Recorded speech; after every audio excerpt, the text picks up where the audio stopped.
Dear all, please be ready for singing Lagu Negaraku.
Excellencies, distinguished guests, participants, ladies and gentlemen, Assalamualaikum warahmatullahi wabarakatuh, and a very good morning to all of you.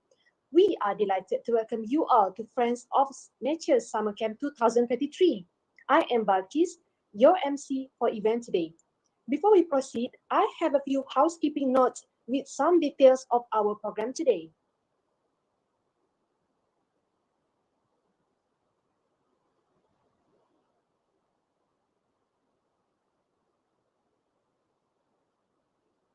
Number one, please make sure your microphone are muted while the program is ongoing. If you have any question during the program, you are allowed to turn it on or just leave your question in the chat box to everyone or to me. And don't forget to insert your name during the Q&A session. Number two, all the participants are encouraged to turn on your camera during the program. Number three, please remember to switch your layout on the top right corner of your screen to the grid layout.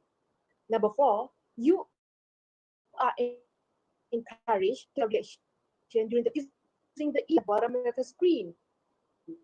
And lastly, please remember to fill in the attendance form provided at the end of this session in order to receive your e-certificate. Now, to bless our ceremony this morning, please welcome Muhammad Aini to recite the prayer. Thank you, Balkis. إلى حضرة النبي صلى الله عليه إلى حضرة النبي صلى الله عليه وسلم وعلى آله وصحبه شيء لله لهم الفاتحة.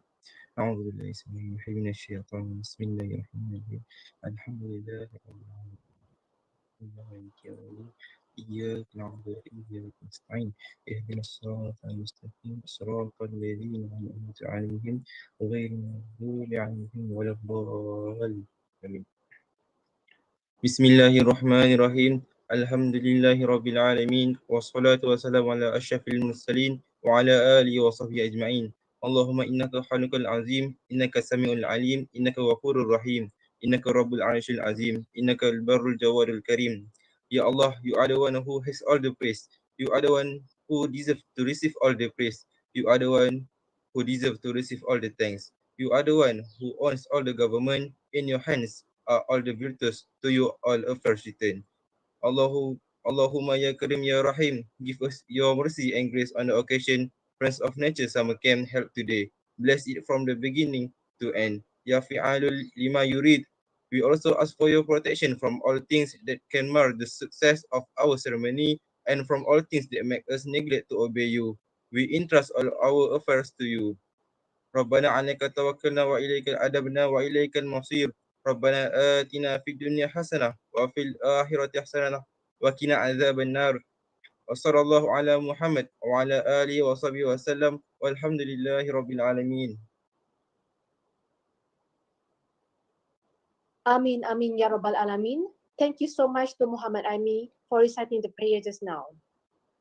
Ladies and gentlemen, Friends of Nature Summer Camp FNSC 2023 is an international program and a collaboration between the Department of Environment Malaysia, National Institute of Technology UB College, and ITUC Japan, and ZHH Global Engineering SDN BHD, which is hosted by University Technology Mara UITM Shah Alam. FNSC 2023 that will be held from 4th March 2023 until 13 March 2023 is hosted by Rakan Alam Sekitar, UITM student chapters from University Technology Mara, UITM Shah Alam, and Department of Environment, DOE. Ladies and gentlemen, FNSC is a program that is engrossed in improving the quality of human life without putting unnecessary strain on the earth, supporting ecosystem in terms of three pillars of sustainability, which is economic, social, and environmental sustainability. Aligned with the theme of FNSC 2023, there is learning today for a sustainable future.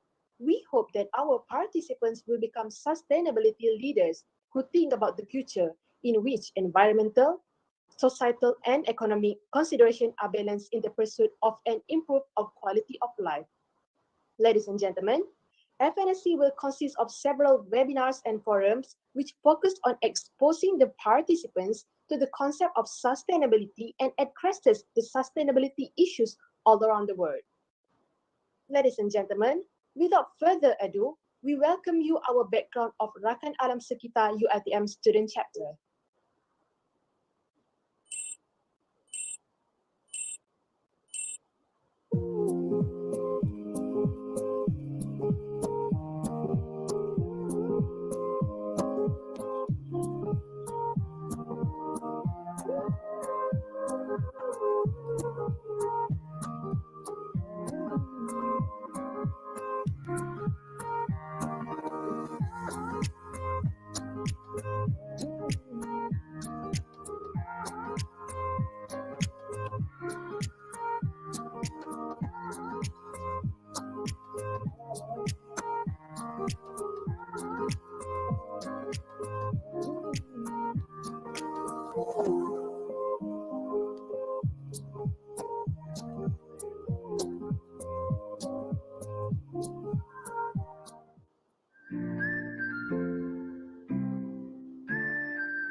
Ladies and gentlemen, without further ado, please welcome Faranadia binti Badrul Hisham, the Director of FNSC Program, to deliver the opening speech.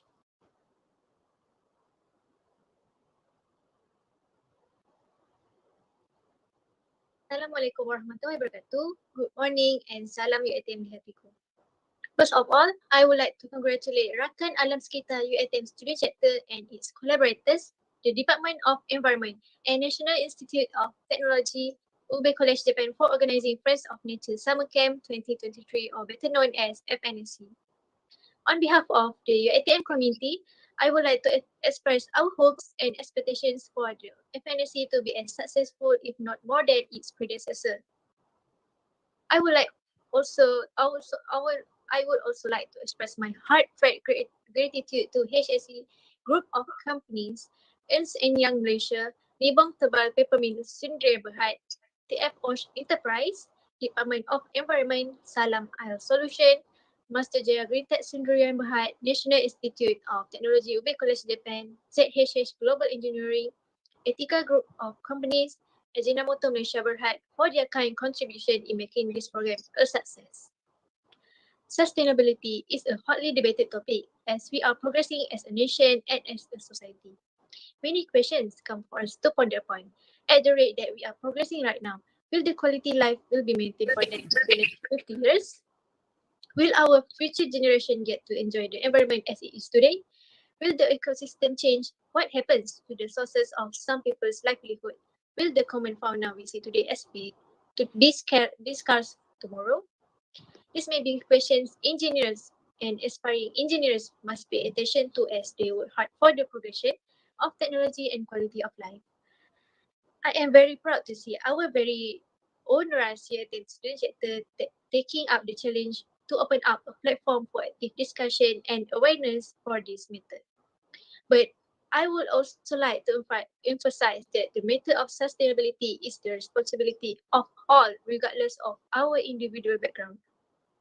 And that is the biggest reason why this program is open for all without any restrictions. Through the organization of this program, I hope that room for further discussion will open up, especially in the university settings. Excellencies, distinguished guests, participants, ladies and gentlemen.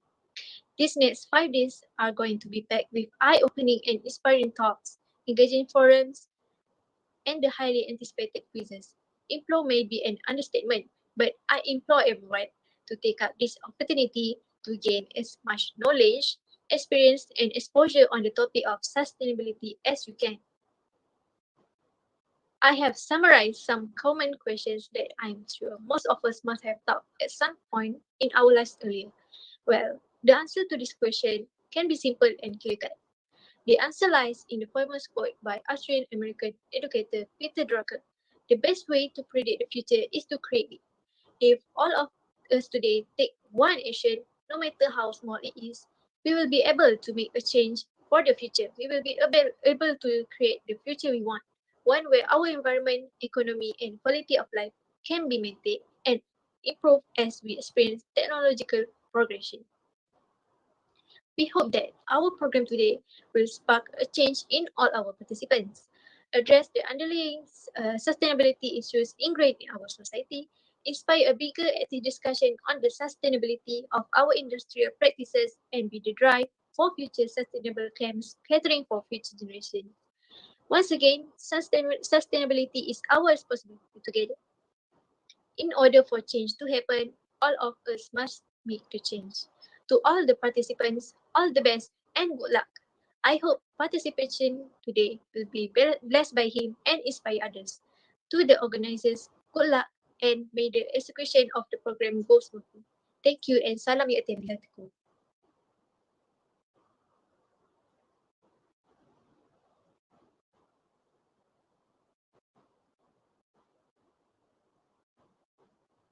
Thank you so much, Faranadia, for the opening speech. With that, we will conclude the opening ceremony for FNSC 2023. Stay tuned and do show your support for our upcoming events throughout FNSC 2023. Ladies and gentlemen, before we start our webinar session, all the participants are required to turn on your cameras for our first photography session.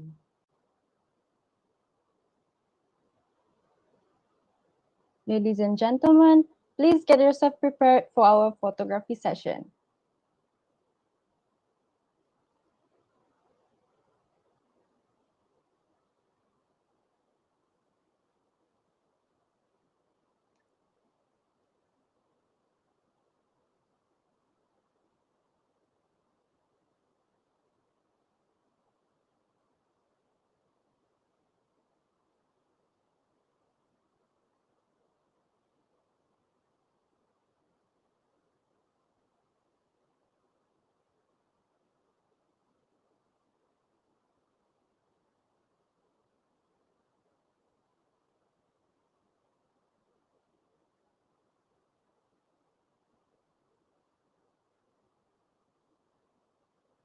All right, is everyone ready? Okay, take one, 1, 2, 3, smile. Take two, 1, 2, 3, smile. Okay, thank you for your cooperation. Back to Balkis. Thank you so much, Wani. Ladies and gentlemen, the Green Mission, Development of Sustainable Energy Industry with the topic of ESG Talk, Keeping Sustainability for a Better Future and Effects of Renewable Energy to Electricity Industry by Enrgy Technologies, Nurul Huda, Managing Director from HSE Group of Companies, also Mr. Ibrahim Ariffin, Senior Manager from Ernst and Young Malaysia, and we welcome all the participants to join us. Please be seated for our first speaker today, Engineer Technologies Nurul Huda, to deliver her talk.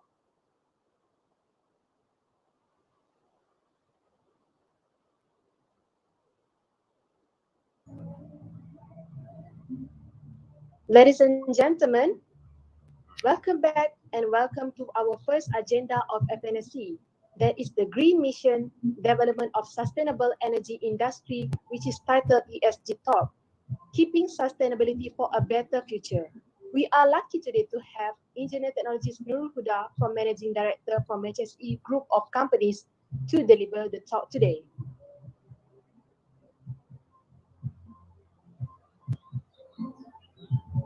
She utilized her 17 years old of work experiences and skill in various industries through Sustainability Business Excellence Model 2.0 and Sustainability Integration Journey 4.0. She is the president of Malaysian Environmental Practitioner Society. She also is a master trainer for CMI Certified Sustainability Practitioner, also Certified Sustainability ESG Practitioner. And she is currently doing PhD in Business Sustainability Management from University Putra Malaysia.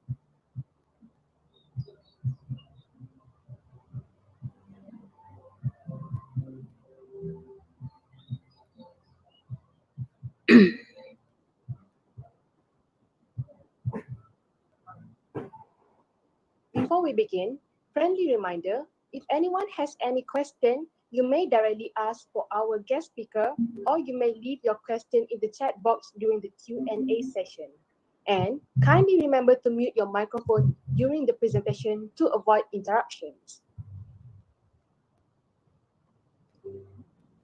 Without further ado, please welcome Engineering Technologies Nurul Huda.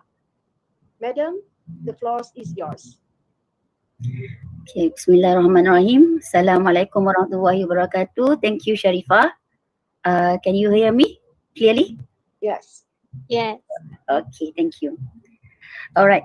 Firstly, thank you for the club, right? The Nature Club for inviting me to share my experience in terms of the sustainability integrations to all of the participants. Okay, because I can see that when Farah gave me the participants group of the participants, I can see that we have a lot. We have mix of the participants group level. Okay, so that's why what I can share you today is the general that we can know better about the ESG and about the sustainability adaptations, right? So for me, I would like to have two-way conversations. If you have any questions, you can put in the chat, and then maybe the the organizer can help me to help on these questions. Okay, right? Okay, so next. All right, we already Sharifah already introduced myself. Okay, just for your info, I already just get my Certified Sustainability Excellent Professionals from International Society for Sustainability Professionals, called ISSP. So this one more challenge on the challenge exam that I took for this sustainability, because what my aim is I want to share this knowledge with the Malaysian in terms of what is the correct understanding about ESG and also sustainability. Right? Okay, next. Okay, this one is our company background. Just glance through regarding how actually HSE come from the HSE Health Safety Environment Compliance, which myself actually focus more on the environmental engineering, more on the compliance engineering compliance. Okay, so that's why during 2021 we already actually have the opportunity to collaborate to become affiliate with the Europe company CSE to actually to bring their module in Malaysia.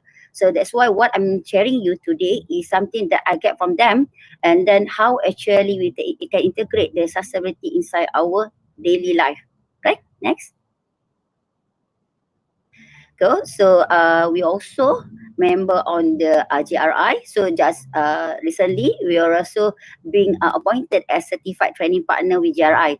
So you can see who those that actually familiar with ESG, you also know about the GRI, okay, Global Reporting Institute, in a Global Reporting Initiative. Okay, what am I aim today is I would like you to have the correct and what is the myth that underlying the sustainability concept. Okay, second thing, what's the right concept of sustainability? There is no wrong concept. What is the best concept that you can adapt?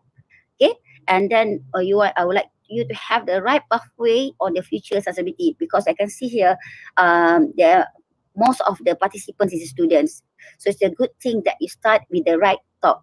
Okay, when you want to implement ESG inside your organizations, so that's why the first thing that we need to do is back to the basic. So because when you want to implement something regarding sustainability, regarding ESG, you need to really understand about ESG. All right. So that's why I use ES sustainability, not ESG. You can see this one is actually what is the myth. So it's depend on what you have. So I would like you to have 2 minutes, okay, to read this 8 sentence here. Okay, it's about sustainability is expensive. Who thinks sustainability expensive? You can put inside the chat box. Okay, so if you think that to implement sustainability is expensive, you put 1. And then if you think about sustainability is about purchase green product, you also put 2. So this thing I would like to know that what is your now the current understanding about sustainability. Okay, if you think about sustainability is difficult and complicated to implement, to integrate inside your organizations or your industry, so put 3. Okay, and then also when we talk about we can see governments always talk about climate change, about the how to reduce CO2 emissions. So subsidy is about climate change. You can put 4. So I would like to have the engagement with the participants to uh, to put in the chat box what actually do you think about sustainability, and then put inside the chat box 1, 2, 3. If you think 1 is correct, 2 is correct, 3 is correct, yes, put inside the chat box. And then on the fifth one, sustainability reporting. Okay, we talk about GRI, SASB. Okay, we talk about um, a lot of framework that actually on the Bursa also about reporting is the first steps towards sustainability journey. You put 5, right? So and eco label. So did you think that is it we need to put in the a label if we have suitable product? And the seventh segment is about sustainability is a corporate or sustainability department accountability. We need to have CSO, Chief Sustainability Officers inside our organizations. We need to have sustainability officer inside our organization. Is it true? Did you think about that? So you put 7. And ESG is sustainability. So we talk about the topic in ESG. Is it ESG is sustainability? Yes. Did you think yes? You put 8. So I would like to see the thing that Jafar, right? The previous slide first. All right. So I give you 1 minute to put inside the chat box. I want to see what is the okay.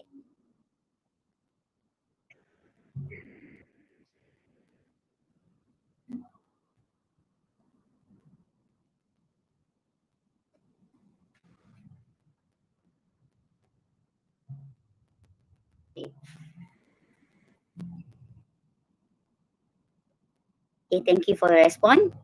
Okay, just 1 minute. Because actually it's very crucial for you to have the right concept about sustainability, because if you have the wrong concept, you will actually waste your time, waste your money, actually on to integrate the sustainability, to put initiative inside the ESG. Right? All right. Okay, thank you. So most of the participants say that the correct one is number 8, right? Okay, so okay, the next slide. All right. Okay, we can see here. Sorry, okay. Maybe for the students that actually you not invest yet into sustainability, but if you can see a lot of the things that sustainable things, example the green shirt, the green is more expensive than the normal shirts. So that's why actually this one is a wrong concept about the way that they projected about the sustainability, because the facts is, if you want to really embed sustainability inside your organizations, inside your daily life, you need to really understand about the process of the activities. That's mean the activities that you do. Everything that you do, the activities that we do, actually, we need to start with the high negative sustainability impact before we invest to the costly sustainability initiative. That's mean during our daily life, our routine, our activities, we need to know what is actually the input and also output from our activities. That's mean when you know what actually what we buy for our activities, and then how actually want to reduce that thing, actually is come from the understanding of the processes. So that's why when you talk about when you involve inside sustainability initiative, and then you put sustainability initiative in the first step, is the wrong concept. That means if you don't really understand about activity, you start with to put in the money. You need to put inside, example, you need to put in some investment to actually to become more sustainable. Actually, that's why you need to know about how actually you really to understand how to eliminate the high negative sustainability, right? So, okay, next slide. Okay, so the second thing, okay, this was very crucial things about the green product. So number 2. So because what I can see here, when we talk about the sustainability, everyone to want to buy solar panel. Everyone want to actually to purchase EV. Government also put a lot of investment in terms of the electrical vehicles, EV. So for me, actually, you really need to understand, is it what actually the total of the life cycle of your activity. That means in some cases, green product is not really green. We talk about the green technology, we talk about the green product, but how green is green? So that's why when you really not understand the manufacturer that actually get the fund to do the green product, but do not considering the whole life cycle, actually is not green. Most of the industry, most of the manufacturer that actually embark in terms of the green product is not really green. Because I see myself that actually on the My Hijau, when I go to the manufacturer that manufacture the the My Hijau stamping, when I site visit at that site, then do not control the wastewater treatment plant. They don't have the air pollution control system, but they declare themselves is the green product, and then they put the stamping on the My Hijau. That's why, in the right concept, sustainability is something that to have less. The lesser that we consume our natural resources, actually the best we can do. Actually, how we do effectively the productive of our manufacturing is very crucial, instead of invest in the new thing. So that's why for me, I'm not against the EV, electric vehicles, but I would like to see that how clean that our energy that actually generated the electricity. Because I just start visit to our plant in Malaysia, that's or the coal plant.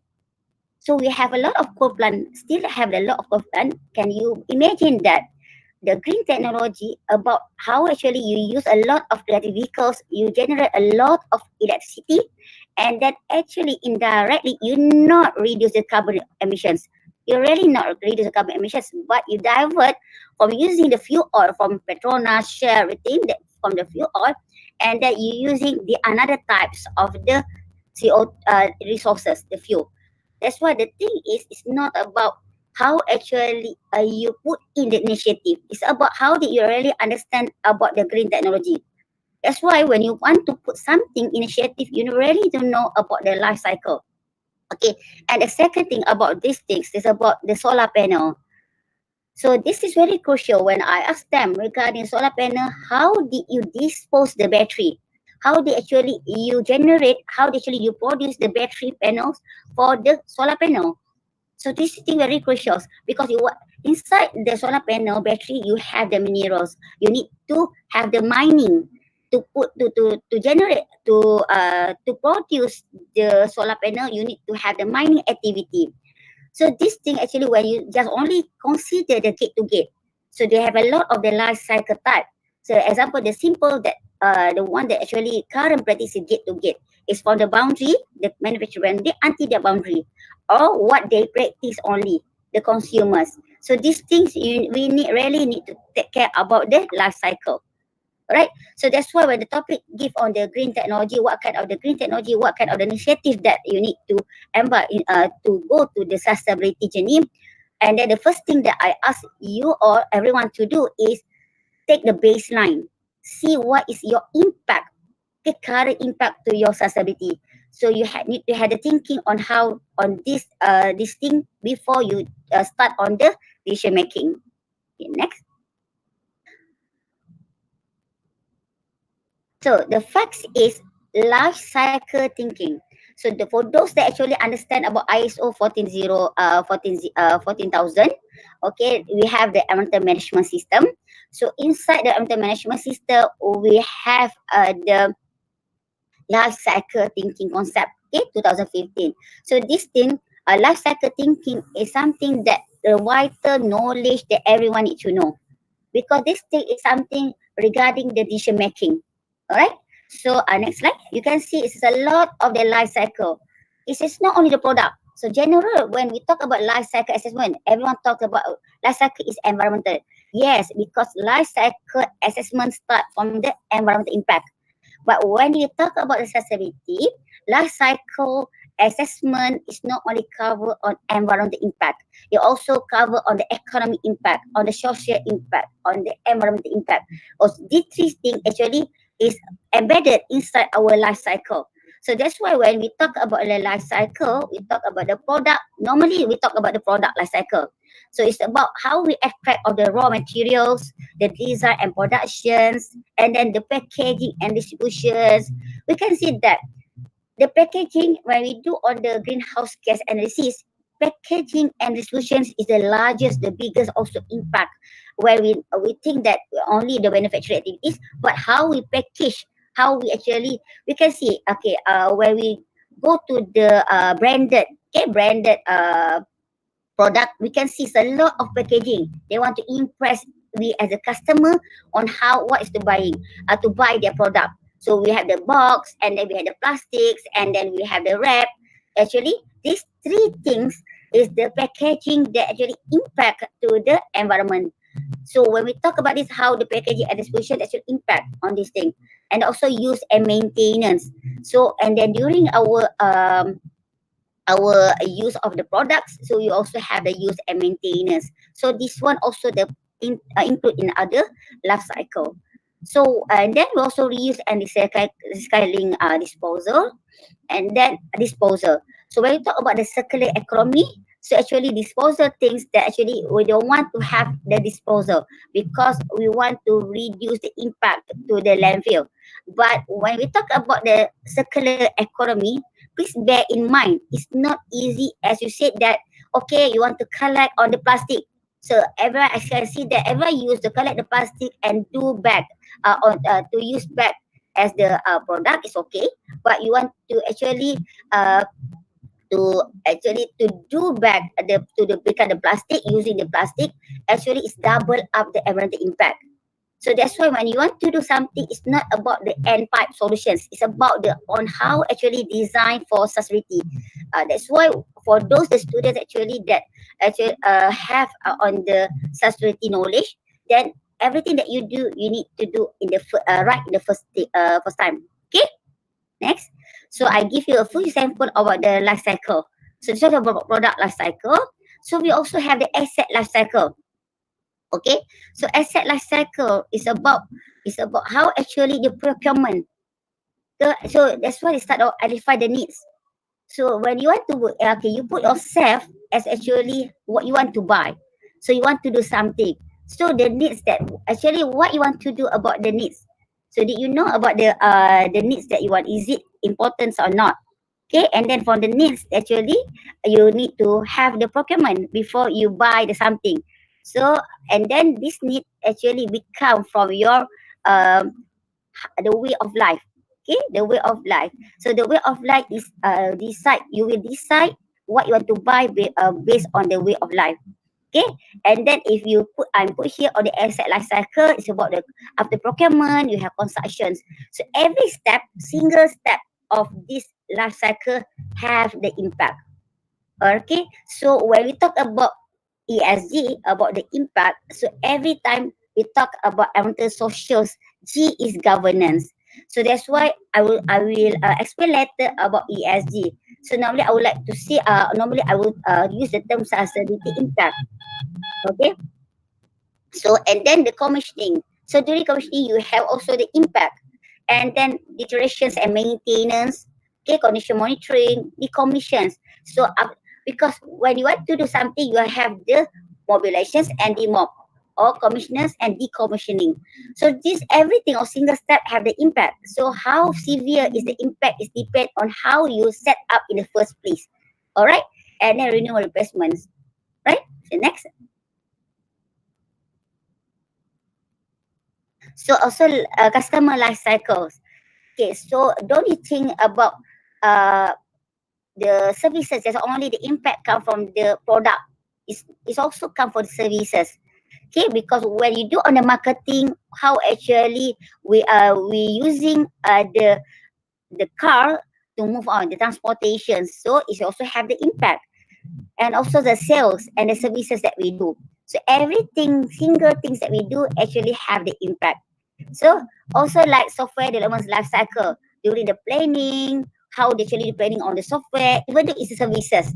So because when you have the software, you also have the database, you also have actually when using the email, okay, just the facts that you need to know that every single email that you save inside your email, okay, and then this thing actually generate, you contribute to the CO2 emissions, right? So that's why if you want to practice on sustainability, start with the deleting your email, deleting your non-important email, then keep it minimal.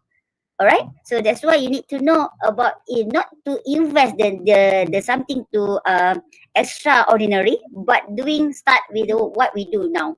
Okay. On the also on the maintenance. Next. Okay, this one of the project management life cycle. So also we talk about the life cycle. Okay, planning, execution, social initiatives. Next. Okay, so with this thing, I would like why I showing you a lot of the life cycle example, because I would like you to have the life cycle thinking. Everywhere you do, please put inside your mind on the life cycle. Everything you do, even though you want to go on the camping, you want to go on the tour. So this thing you need to consider.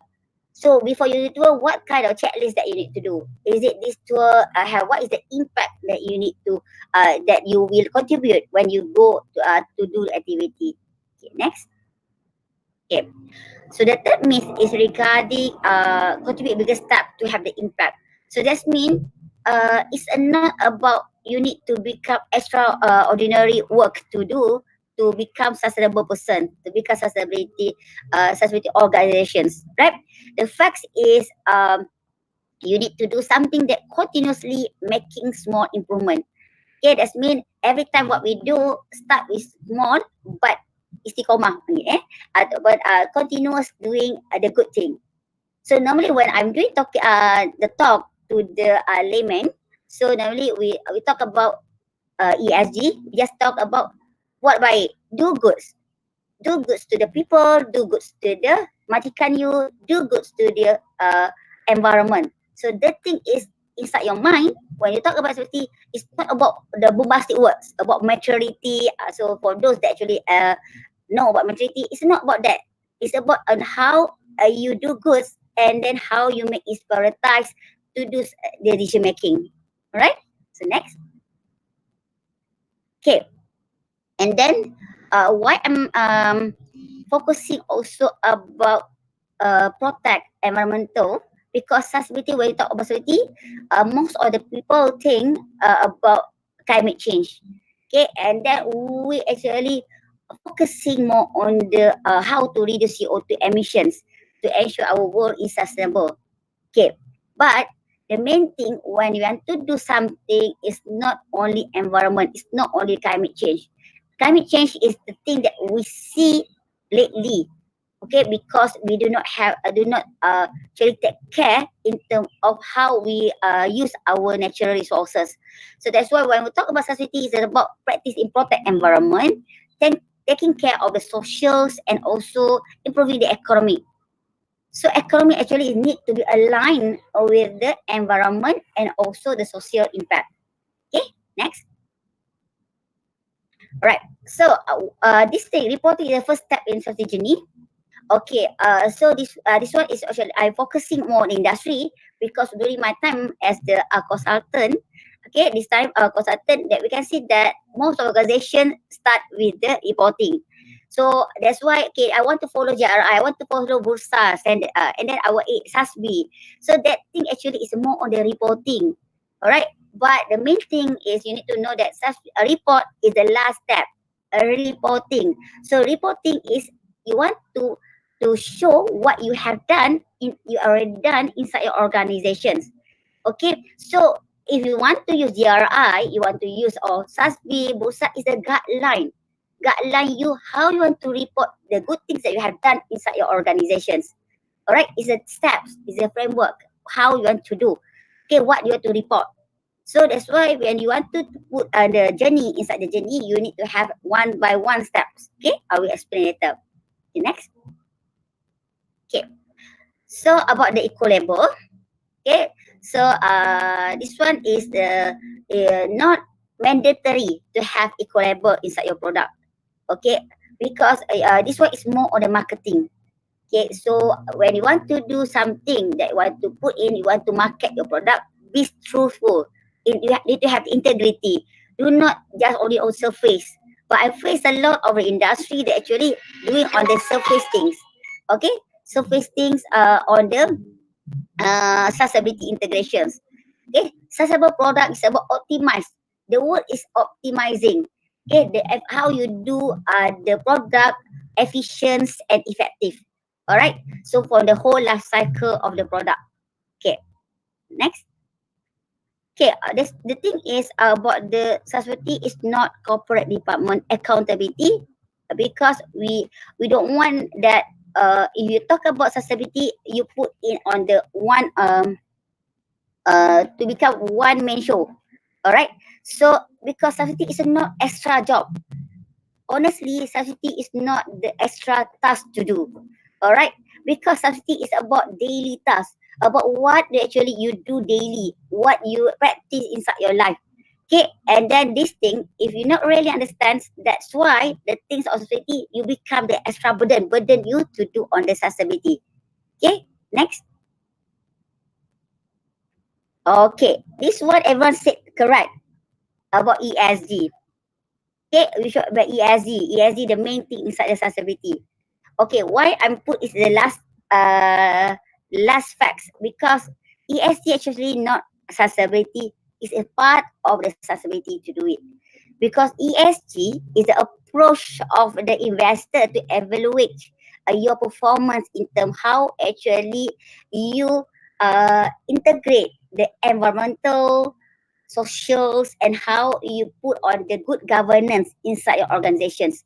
It's about the ratings. It's about on how actually they evaluate on this thing. But you miss out about when you put you say ESG is society, you miss out element economy.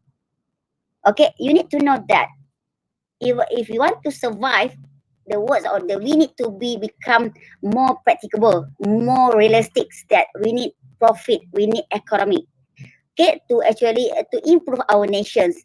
Okay, that's why the economy, the word ESG actually comes after economy or the profit, financial impact plus ESG.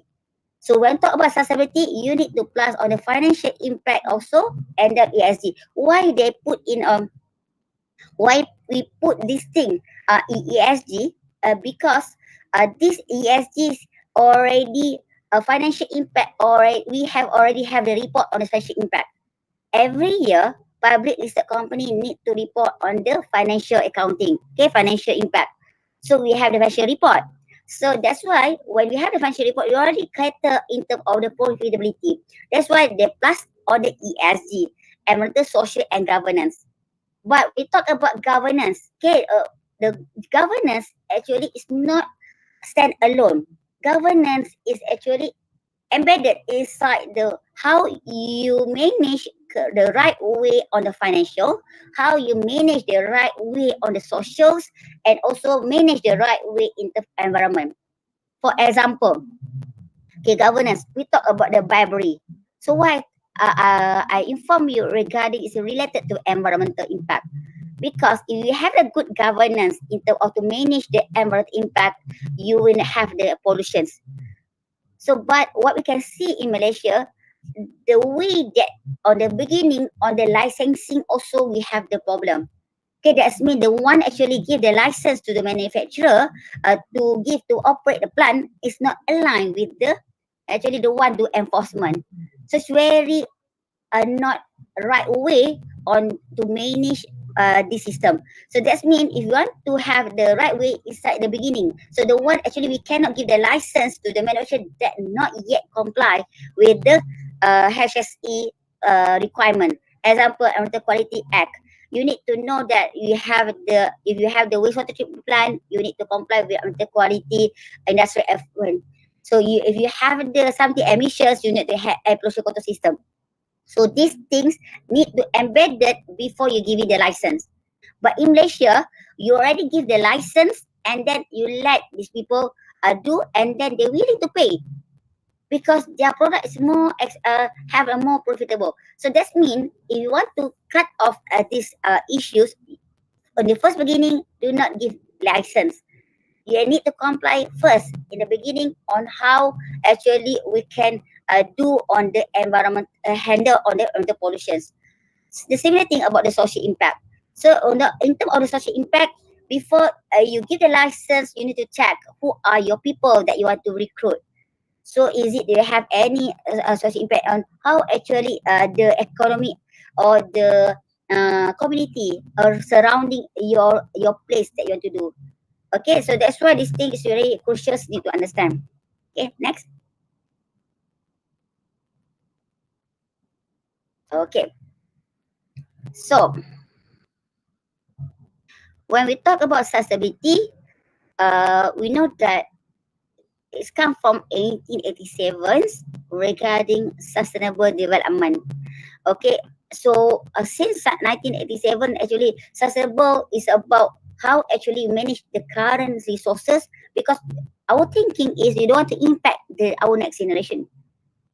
But how to do it? So how actually you want to manage it? What is the indicator that we need to put in? Because we cannot improve something we cannot measure. We cannot put in something that we can just only inside our mind. Okay, I do the emissions. So how bad is your emissions? Because different manufacturing have different impact. So this thing, we as the people that actually the employees inside our organizations we need to know what is our impact to the organizations. All right. So because this is the big aspirations from the for during the these commissions. Okay. So this thing we need to realize Okay, makes it realize, and then with the put in the correct way in terms of the sustainability.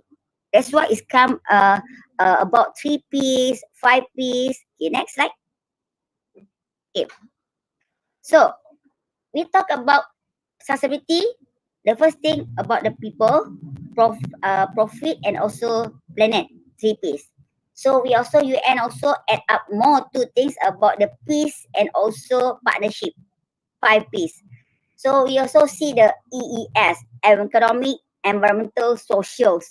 Okay, and then this thing is a pillar that actually is something that example 3 P's come from John and Kilton. It's about 3 P's on how these people how they want to visualize the sustainability. They put 3 P's. These 3 pillars we can survive to become sustainable when we consider on the profit, people, and also planet. Okay, and then this part. Okay, don't ask me regarding normally the participant will ask me, okay, Puan Nurul, which one you choose first? Environmental, social, economy, or people, or profit and planet? This thing is not choose which one first. It's about decision making during the issues happen. Okay, please put inside your mind, these 3 P's is not about which one is bigger and then you put as your principle. It's something regarding decision making during that particular issues.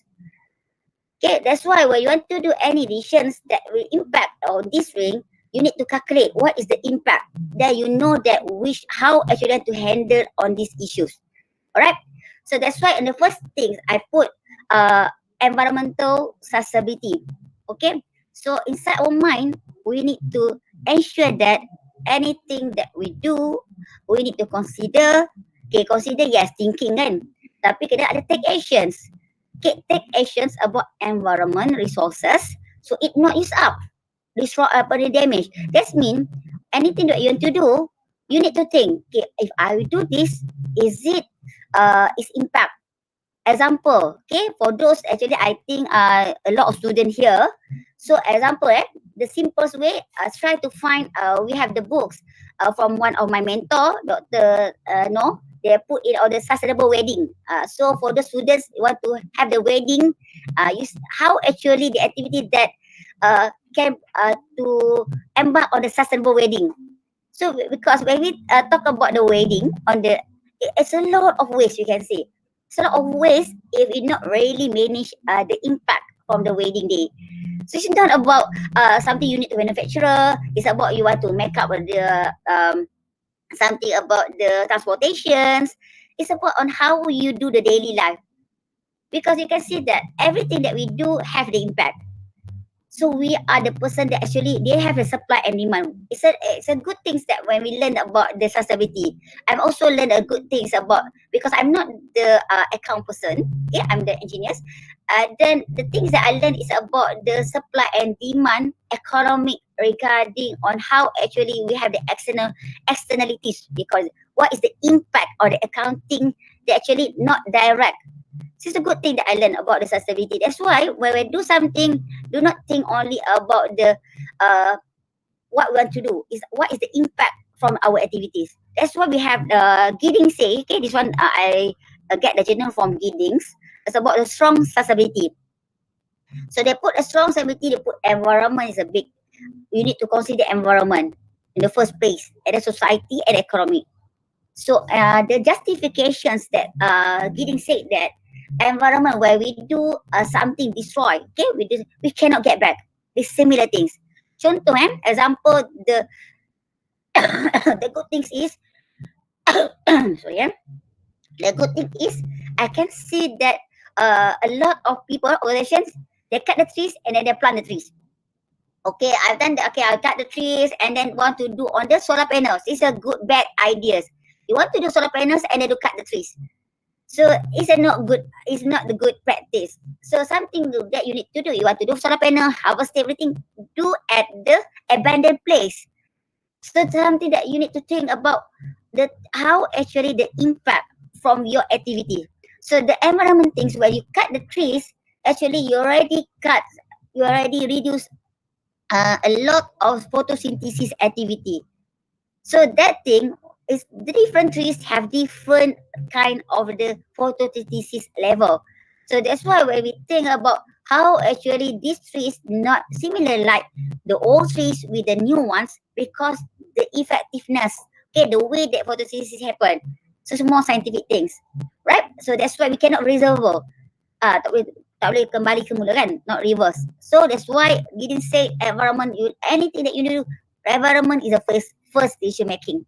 Alright, so that's why we say about weak accessibility is because this compare with the Giddings. Okay, if you not compare with others, okay, these three pillars is a good decision making. You need to align. Okay, you want to decision on the environment, economy, and society. Alright, so this thing is about the how you want to put on the environmental sustainability. Next slide. Okay, so I would like to highlight here regarding environment sustainability. You really need to know about IPO, input, process, output. Okay, so that's why, example, okay, if I want to do a wedding, so what is the input? I want to buy the dress, I want to buy the foods, so and then this thing you need to calculate what is the impact and then the output. So from this thing, if you have not example you have you say okay, it's okay the concept, okay, biar lebih asal jangan kurang kan. So that things you need to know. If you lebih, what you need to do output. You already consumes a lot of resources. Okay, so that's it. It's not only resources into all the foods. Okay, and then it's about on how actually you put the whole life cycle. Example, when you have the food, you have also the packaging, and then you also have the disposal waste after that, the output. So understanding the process in every activity is crucial. Okay, so you need to understand every step you do. You need to understand about the accessibility, about the impact, right? Impact you put inside your mind. You need to have three caps, three thinking. That's why we do on decision making about the accessibility, ESG, EESG, okay, economic, environmental, socials, and governance. Governance actually normally I put EES. Bursa gunakan EES Bursa, EES, economic, environment, socials. Okay, governance is something that we uruskan ketiga-tiga tu dengan baik. Okay, good things. Okay, EES, so you need to put inside your mind. Okay, this one input. So what is the input that I do or activity in terms of the environment? You list out. And then in terms of the socials, or who are the people, who are our stakeholder. So you need to know about who are your stakeholder because you want to do stakeholder engagement survey. When we talk about the sustainability, about the social, because when you deal on the socials, after we touch on the social impact. Alright, so this thing about the environmental sustainability. Okay, so you need is what is the raw material consumptions. So then how actually you want to buy purchase something, okay, how actually this thing happen. Example, normally when someone, okay, salesperson approach me regarding the green technology, the main thing that I ask them actually how actually you produce this thing, what is the impact, and then how actually you want to dispose of this thing. It's not about during that activity that you use. Yes, dia boleh jimatkan elektrik, they can do something, but during that the whole life cycle you need to ask them. So this one is looking forward on the how actually you can embed that sustainability. Okay, because you need to think about emissions and also waste generated. Right. Next. Okay. When we talk about social sustainability, okay, so our cap, the first cap already put in. Okay, when we do something, put in environmental also. Okay, and then the next cap is social. So what you do on social impact? So it's actually simple things as you need to consider and take action about humanity. Sebab apa? Bila kenapa wujudnya okay, ada apa not human needs, okay, untuk equity, human right, because it's our actions. We actually do not follow the right way to manage people. It's simple as that. If you follow the right way to manage people, you not do the bad thing to people, actually you already cover on the social impact. So that's why the first thing, okay, if you for those actually familiar with the theory Maslow, okay, basic hierarchy, the first thing, if you help the people, you give them the works regarding survival. So the people, the first thing, every one of us need to survive. We need to food, water, shelter. So the thing that we want to do it, to do something, is it this thing impact to them? Is it our people, our employees have enough foods, enough water or shelter, something that drink they need to have. So water, because water is very important. If you put in their inside the estates, okay, example, is it they have the good clean water? So they want to use as their bath, okay, and then life. That's mean after they have this thing, okay, where they have the food, they have the basic, they also need to have the health and safety, security. Alright, so this thing actually the basic needs you need to consider. Okay, you need to ensure that your people that working with you, okay, is the is actually have the safe life, okay, the good life, the quality life. Alright, so this thing, and when we talk about the socials, you need to understand the need and expectations, right? So that's why we do all the stakeholder engagement survey. So and then we need to know that is it these people need the good quality of the house. So something that we need to know that what is the basic need they want to have. Okay, and then after that they need to love, have the family relationships because they have heart. So employee ni bukan machines, people. So kalau kita nak dapatkan productivity, tinggikan productivity, actually people berkaitan dengan manusia, berkaitan people, dia ada heart. Ada kalau you treat them badly, honestly, on the first place dia buat because of the money. And then lately bila dia dah rasa emotional bank dia dah already lesser, so that the quality of your works is reduced. Because that's why they need to have love. That's something that is about the respect. So love and respect should become together. So that's why they want these people, if you respect them, they give you more. So you need to think about, do not think negative about the people or employees. Oh, kalau aku bagi macam ni, it's a good bad thing for me. It's not good mindset.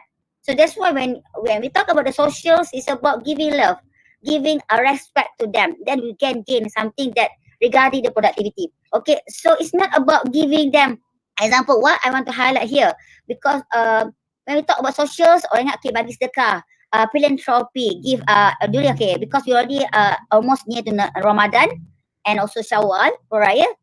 So for me, please stop on the giving on more food, more the clothes without doing the analysis. Is people need the food or needs the clothes that you want to give? Because I already visited a lot of the orphanage area. There's a lot of waste behind their backyard. Because a lot of waste, dia kata lebih-lebih orang bagi hadiah masa raya and then Ramadan, without thinking. You just giving because you want to just only, okay, fulfill the responsibility. You just give them, okay, I already give them the food. Without knowing that, surely already enough. The other people, so start searching or collaborate. Okay, in SDG, Society Development Goal, we have 17 goals, right? We have the number 17 goals is partnership. On how you actually utilize the partnership, on the how you can collaborate with the NGOs. Okay, macam dari nature, you have this one is NGOs, so you need to collaborate. Study first. Who are the people that you want to help, right? So, and then after that, on the personal growth. So, and then this personal growth, you need to see. Because now, you need to know the trend of the students. Now, we can see that more of the students like to have the immediate, something proud of what they do. It's not something that like previously, they want to have the satisfactions. Alright? Okay, so this thing that you need to know about the social sustainability. Next. Okay, so simple things that you need to do normally about the social sustainability is stakeholder engagement survey. Why? Because in the first place, we need to understand what actually, who are our stakeholders. Okay, who are our stakeholders that involved in our processes. each of our processes. And then because we want to protect our internal social interest. Okay, so why I'm highlighting this, when we talk about social impact, some of our organizations, we focus on more on the external stakeholders. That means, okay, they see the community and but they forgot about the internal stakeholders, the employee, the person that actually work for you, for the organizations. So these things really need to highlight.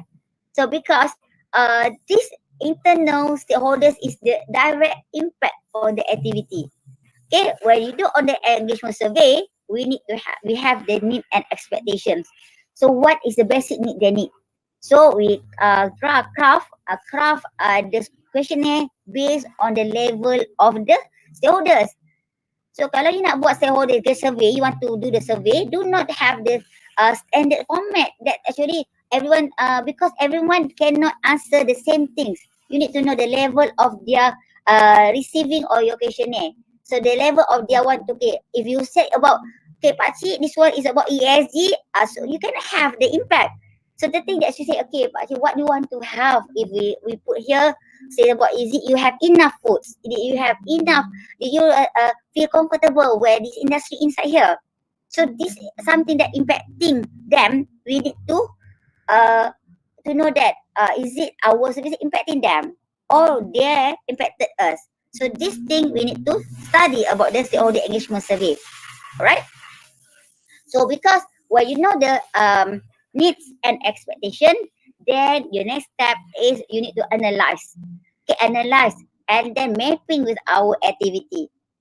Okay, because when you have this thing, understand their needs and expectation, you have the very greatest impact because you actually fulfill their needs.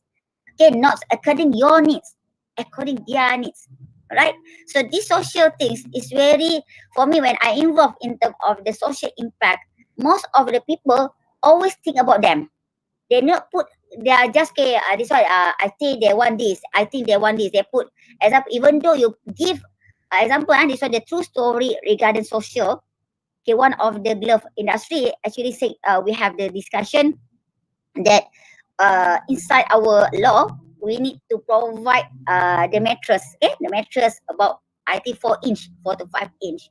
And then this was the mandatory them to give to the employees, okay, the workers. Okay, when they put give this mattress to the workers, and then what happened is they give all that thing. In the morning, the mattress is outside the buildings. They throw away. They don't want that mattress, a 4 or 5 inch mattress. They want their own mattress. So that means you just consider what you have, what you want to give them, but you don't know what they want. They have their own needs. So something that waste. It's not only compliance to the legal, but also the government also need to know that actually these things you need to know what I understand that when we put on the standards or the legal is something that we want to handle the issues happen. Okay, the human right issues. But if you think back, this thing, if you not really question it, it become waste. Alright, so this thing waste, not only waste that throw inside dustbin, is waste of our money, waste of our time. Okay, it's a lot of there's 7 types of waste that we have, right? So when we know about the needs, and then this thing also regarding or the housing. So you put a house only maximum of 5, and then you build up a lot of houses for them. But when I'm doing auditing, and then we have the trace that actually they just live on the 2 house, the other house is empty, and let that be because they like to together. So this foreigner like to stay inside the house together. So this is their needs. So why not instead of you do the houses, you do the dorm? So this thing that we need to think about how actually we can meet their needs. So it's not about our needs, it's about their needs. All right. So and then the second thing is about the social, is about social return of investment, the SROI. Because do not just only spend all the money, because social impact is about the how much how big amount money that you give to them. It's the impact they have from the quality of life. You give 1 million, if not have impact to them, just only give 1 million and eat and then do not have the long-term impact is a not good investment. Okay, the good investment is something that is impact from they have the impact from your giving. That's mean example, you give them the educations, you give them a job so you can survive. They can help the others, they can help their children. So this thing is actually the way that we want the governments or the people or organizations that actually to help the people in terms of the social sustainability. Okay, next. Alright. So, and then what about economic sustainability? Okay, economy is also crucial because in order we to be sustained. Okay, example, for it's not organization, it's also about us. If you want to be survive, we need to have something. So it's not about we need something. Money is all everything matter, but we need to survive. We need money to buy something. Instead of sometimes it's not only money. It's about the barter system. Okay, it's something that how actually want to about to become sustainable organization with higher profit, but it's about it's about how you want to increase the productivity. Okay, this is why I'm stressed on the productivity. Okay, because performance measurements as example in terms of the productivity is the measurement of the economic performance. Okay, they compare amount of the goods from the outputs. That means how much actually you spend to produce that output, the products. Okay, so the same thing that we want to know about greenhouse gas emissions is about the carbon footprint, product carbon footprint. How much that greenhouse gas you produce, okay, to produce this per product. Okay, example, per handphone. One handphone, how much actually you produce on the CO2 emissions. So that's the amount of it's about the productivity. It's about economic performance. Okay, how actually you manage on the performance of your product. Right. And then second thing is about cost optimization. Okay, cost optimizations is a business focus and also continuous discipline. Because you need to be disciplined to drive spending and cost reductions. Okay, so not just spending and spending without prudent. Because you need to be prudent because you want to maximize the sustainable business value. Okay, so when I'm learning about the sustainability, we not talk about more on the money, but we talk about the value of the organizations. Okay, the value you can give to the others. Okay, the value is very crucial, right? So when you don't know the value, you actually cannot do the right decision making. Okay, all right. So, any questions on the first part? We have the second part and last part because actually for the industry we have the four parts. But for this session because we have 1.5 hour. So this education you can ask, okay? And then this thing, the next step is what to do. You already have what to do, how to do it. Okay, what is the next step? Okay, the next step you need to understand where are you, where actually you are your positions, right? Is it you are CEO, you are at the CEO level, we call it the strategic part, or you are the one actually in the tactical, okay, that planning.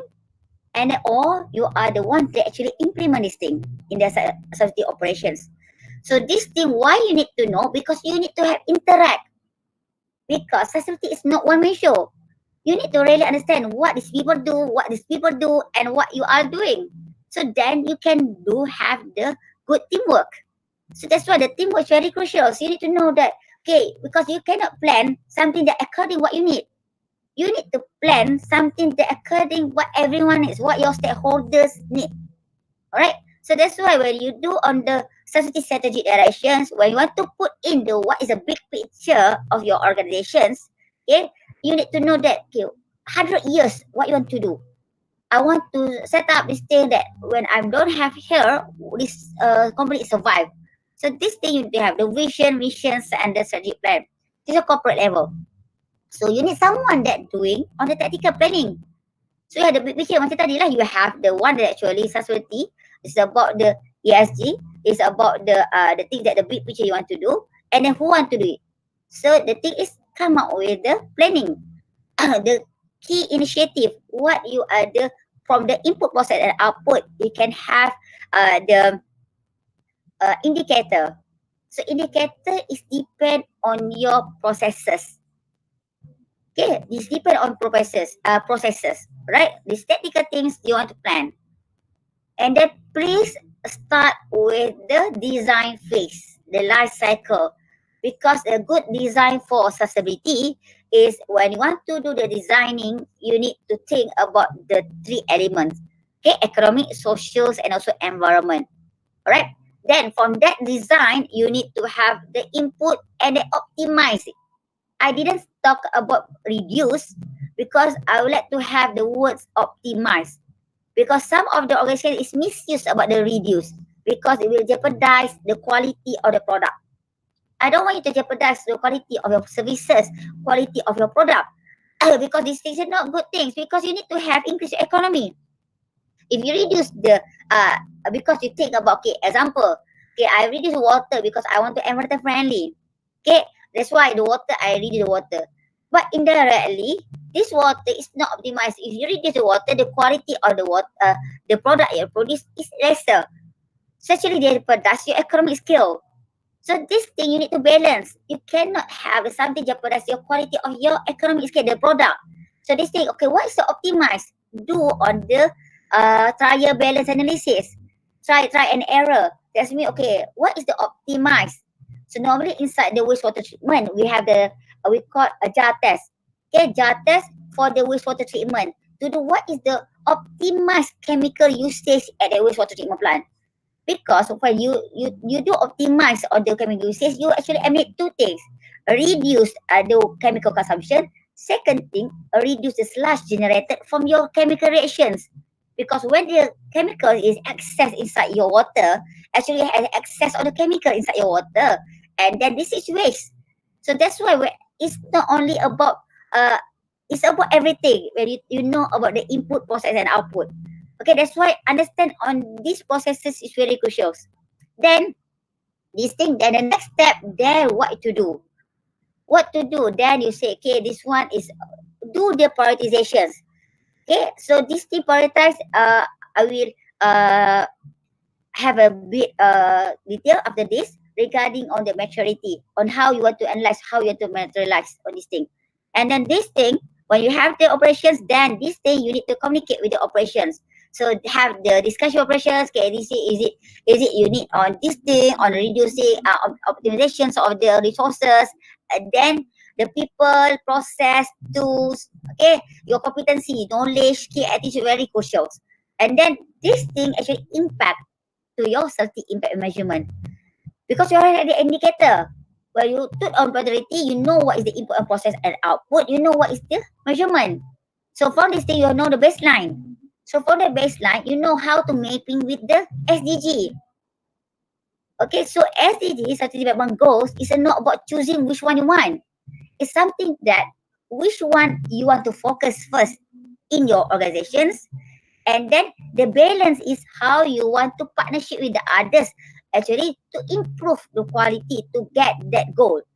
So that's why SDG ni, okay, example, Sustainability Development Goals ni, dia ada 17, okay, 17 goals. So element 1 to 15 is normally the things that I already use, normally use is like the cooking. Okay, number 1 to 15 is something cook. We want ingredient that we want to put, the goals that they want. Okay, so we have the health, and then also we have the impact on the example the climate actions kan inside the one in the 15. Number 16 is the justice. Justice like a quality, the work.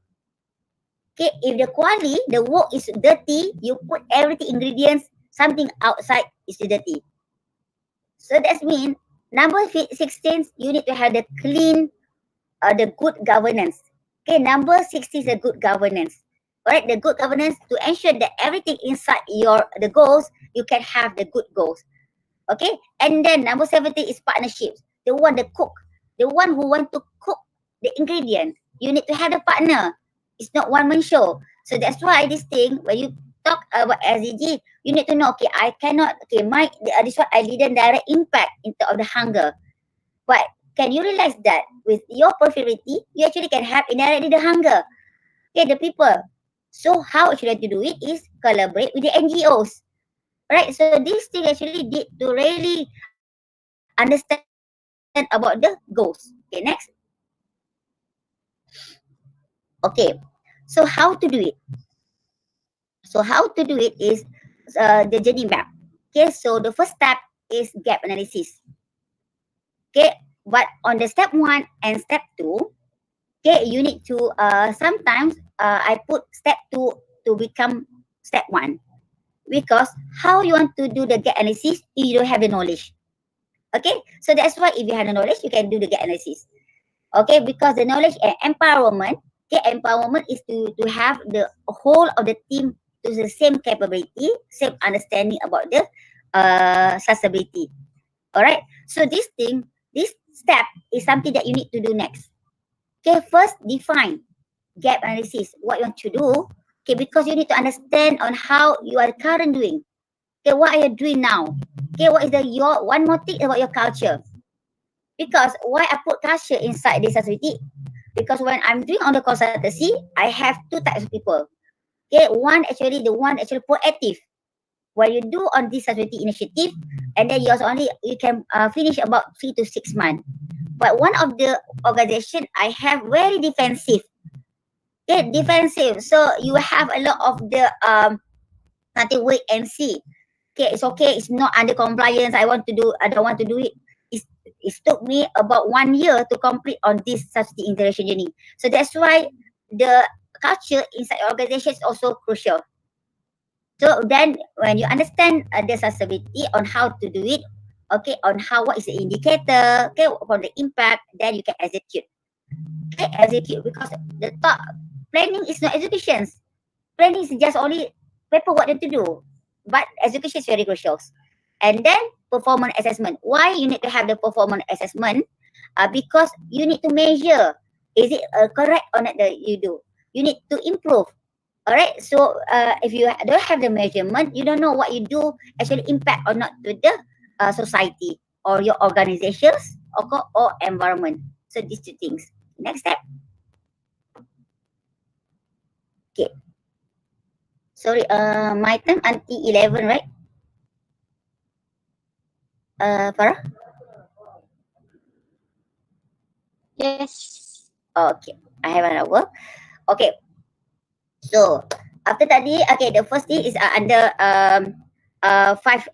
four steps. So this thing, subsidy industry journey is what HSE group established. Okay, when we use to our client, we use the 7 steps to actually integrate sustainability inside the organizations. All right, because our aim to have the sustainability culture. So we use the Makai steps. Okay, these the Makai steps actually we use to all of our clients on integrations. We start on the first step. Okay, the first step is define. Okay, why define? You need to understand. Okay, know what you to do. Example, the gap analysis. You need to know what define. What is the baseline? Second thing, measurement. Okay, you need to measure. You cannot do something you cannot measure. When you talk about something you can measure, when you talk, okay, I want to, example, I want to be slim, kurus kan? Okay, but how kurus is kurus? Okay, what is the weight? And that is what the weight is the indicator.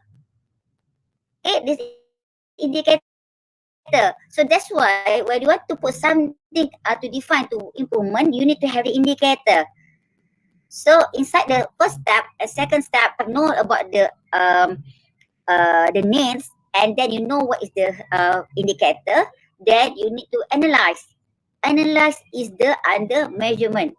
Okay, so this under maturity. Okay, for those that understand about maturity, okay, maturity is prioritizations.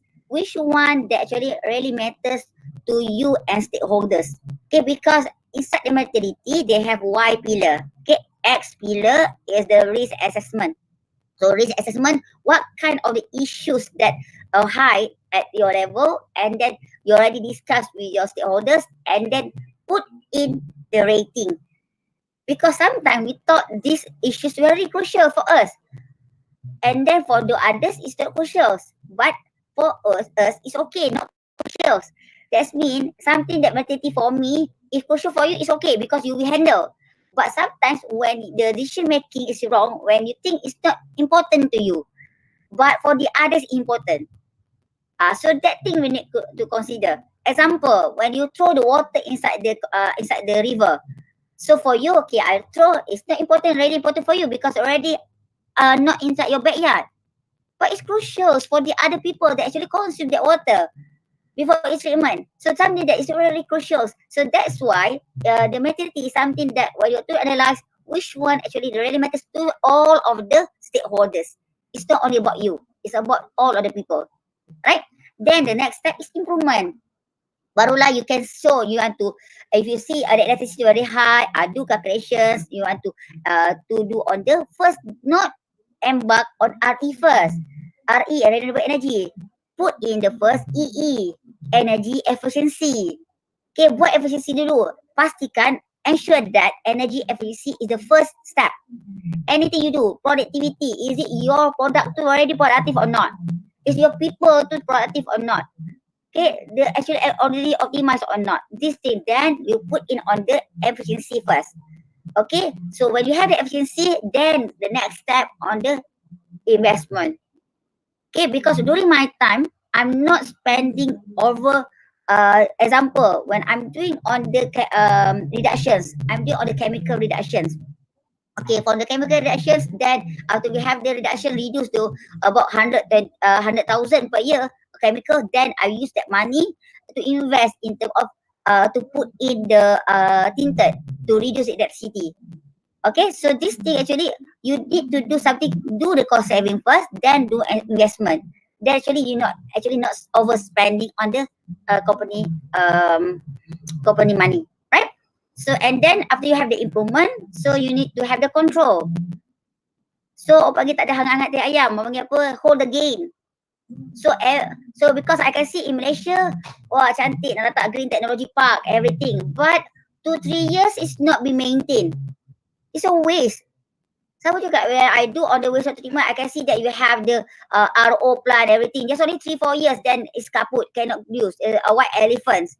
Because you don't have the control. In the first place, you don't know how actually, what actually is it you need or not these things.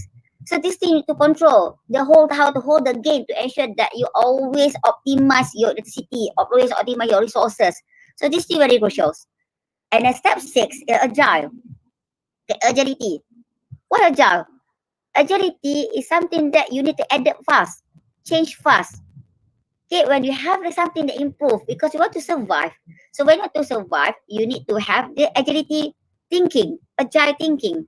Okay, because even the agile thinking, you will actually not improve according to the needs. Okay, the needs. All right. So and then the last step is inspire. Because when we talk about culture, we not talk about one main show. We talk about one organization. We not talk about me. It's the talk about everyone, about the Malaysian, about the Southeast Asia. So it's about everyone in the world. That's why you need to inspire others what you have done good and then through the sustainability reporting. That's why sustainability reporting is something that you want to show to the others the story about your organizations. And then using what guideline? GRI ke, SASB ke, you want to on the bursa ke, each one is up to you. It's about how you want to story, to tell them, look, this one is a good things you have done, and then you want the others to follow you because you want to actually encourage them to become sustainable culture. All right, this 7 step is the step that we need to ensure that we have to achieve our SDG 17. All right. Okay, so this one is the summary from the step. Okay, so from the define, measure, analyze, okay, improve, because you need these things about the way of life. Sustainability is about the way of life. All right, how to make this habit. Right, So because the success story about the sustainability inside organization, you can see like Petronas, Sandabi, they really emphasize more on the culture change, because you cannot become sustainable without the good culture, right? So that's why when you have this culture, then actually it's easier you to embed it, the sustainability concept inside your organizations, right? Okay. This one example. Okay, some of the simple step. Okay, Malaysia laws governing such risk. So example on the Community Act. Okay, so we also OSHA. This one OSHA lama punya OSHA. Okay, OSHA baru 2022. Okay, so actually okay, from this thing, why you need to really understand about the Malaysia law, because we in the first place try to comply with what we have. Okay, compliance to the law is very good steps to know what is your impact from your activity, because the law will not come just sudden. It come during any issue that happen. So when they come and happens, is related to your activity, you need to ensure that you comply with this thing. Okay, so I answer the last slide. Okay, so any questions?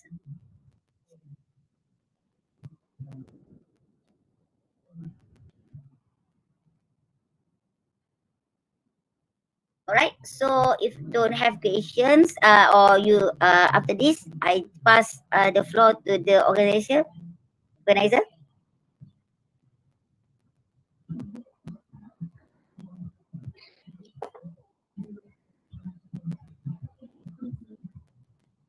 We have one more speaker right after this, and Madam, yes. I do actually has one question. How can an ESG program reduce costs?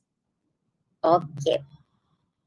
Alright, so okay, how program ESG can reduce cost is firstly when you know about your program. Example, okay, what in my experience, what I put in the words reduce cost when I'm doing on the ESG first. Okay, on the sustainability, we put on the activity that we do. Okay, the activity that we do, we know what is the input and also output. So because input and also output, everything that we do is the cost. Example, when we use on the example on the manufacturing. Okay, during my time, I'm okay with Sanabi. So I have refined oil, cooking oil. Example, cooking oil. So for the cooking oil, everything single of that we put in. Okay, example on the we use on the water. Okay, water. Okay, we have the CPO, everything. So during that thing, we have also wastewater treatment plant. So why the cost reduction? When we understand what is the input and also output from this of the level or the phase of the life cycle, so we know that everything how we can optimize the thing. The word optimize actually related the cost reductions. Everything we optimize involve the cost. It's not. Please do not put optimizations on the project. Put in the investment first.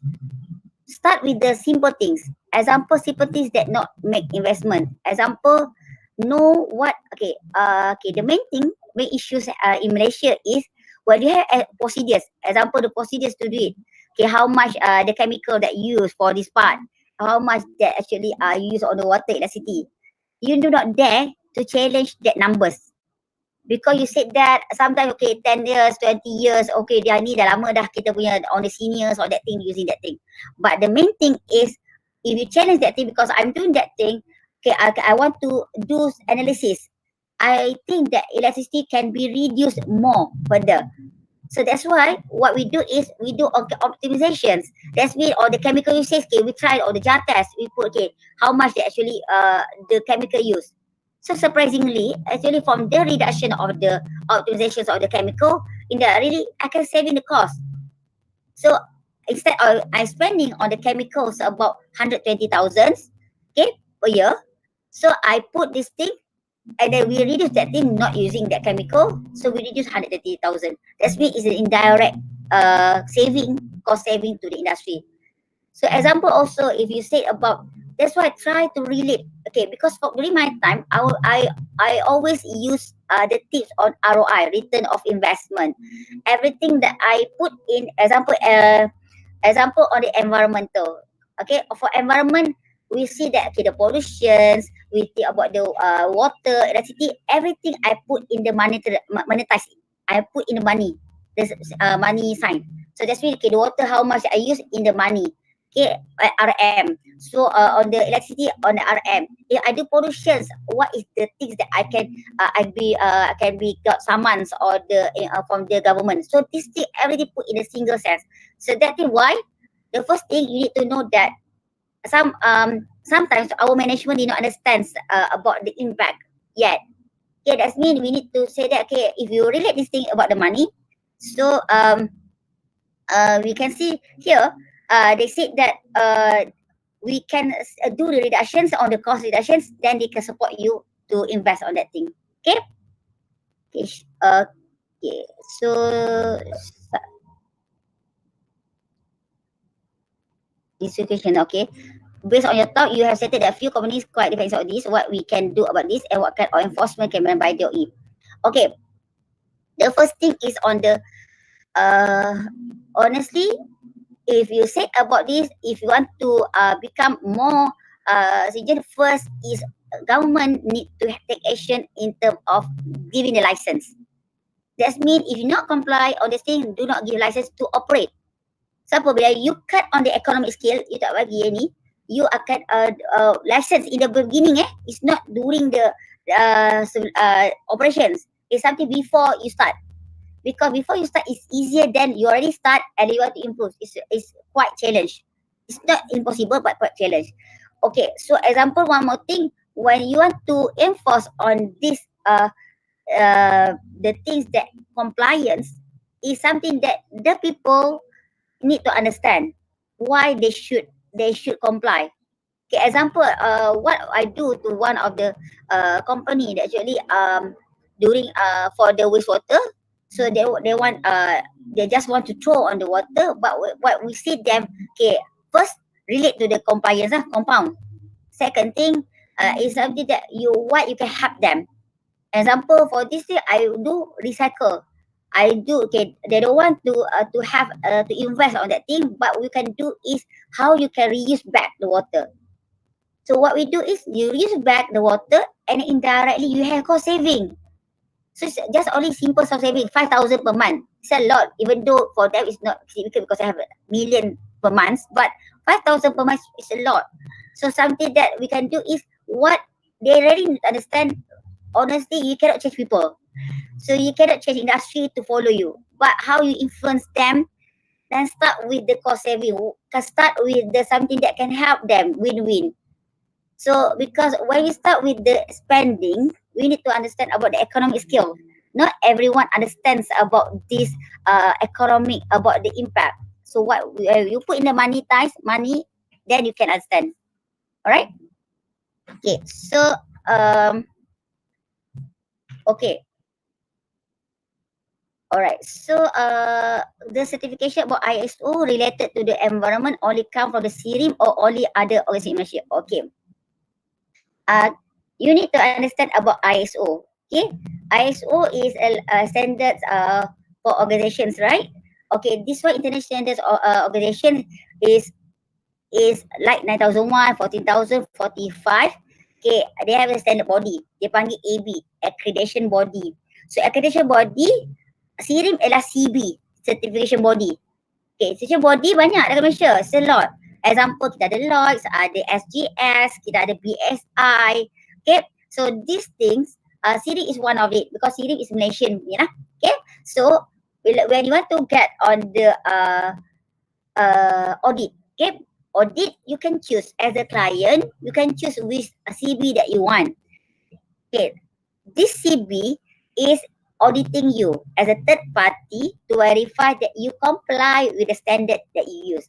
Example, inside the ISO 14001, you have the compliance obligations under 6.2, or you have the training, okay, or the risk assessment. So this thing, SIRIM or the other CB come is to check whether you already follow the compliance of this standard element inside the ISO. So for your info regarding ESG, okay, because I'm being appointed one of the committee inside SIRIM to develop industry standard regarding ESG, environmental social governance management system. So we expected to launch by April or May. So this thing actually related like some sort like ISO, but we integrate ISO 9001, 14001, and 45001 inside one standard we call ESG, the social governance management system. Okay, this thing actually why we create this management system is industry standard, industry standard to help the industry on how to implement ESG inside the organizations. Okay, all right. So I heard ESG main goal is to prevent rise for average water temperature by degree Celsius. Okay, so okay, Mr. Siva, regarding ESG not aim only Celsius. It's a climate change. Okay, so this ESG is the indicator that created by the investor to actually to know that your company organizations is comply is okay. They want to invest inside your organizations that previously they only look on the financials. Okay, you bagi profit for us, then we can invest inside your organizations. But during this time, the investor, that's why you can see why PLC, public listed company, they are the one actually run this thing because it's about investment. It's about the one actually want to put inside money inside your organization. They want to know that you also consider the environmental impact, social impact, and governance impacts. Okay, so the climate change is only one part, small part impact on the environmental. It's not the total of the ESG. Okay, so this thing, when that's why the understanding of ESG is about is reporting. When you put inside the reporting, it's wrong. It's something that ESG embedded inside your organizations, but it start for the reporting. So that's why when you start on the reporting, you start to report what you not do. Okay, that's why the on this climate change is part of it on how you want to manage your environmental, but on the environmental actually impact on economy. Because why economy? You will spend, will use money to invest on that thing. You will use you will do optimizations. But for me, when you embark on the ESG, honestly, for those that client that actually doing this thing, we did not spend on more a lot on the investment or something that not relevant to the industry. Okay. Okay. Next, how can companies pay for their ESG program? Okay. So honestly, when you talk about ESG program, so what kind of program that you say? Because ESG program is depend on the organizations. Okay, ESG program come on the fourth step, improvement. Okay, because the first thing, understand about your processes first. Okay, about your process, define first what is the input, process, and output, and then put your indicator, ESG indicator. Okay, let's talk about ESG program. Put in ESG indicator first. So what is the indicator that relevant to you? If you have water, you have put in our environment, water. Social, you have employees. Start with engagement survey. Start with who are your stakeholders. So put in your interested parties. Okay, list out who are your interested parties. And then for this thing, and then what kind of the economic skills inside your organization. Then list this thing. Then do the measurement. Okay, put in the numbers inside your the indicators. Then you can have the program. So because companies pay for the program, is there's actually subjective questions because the program is depend. Example, Malaysia, if not mistaken, they put 2 billion into of a green technology program. But how green is green? You need to know that. So you want to get this fund, so try to do it. Get the what is the activities that actually related to the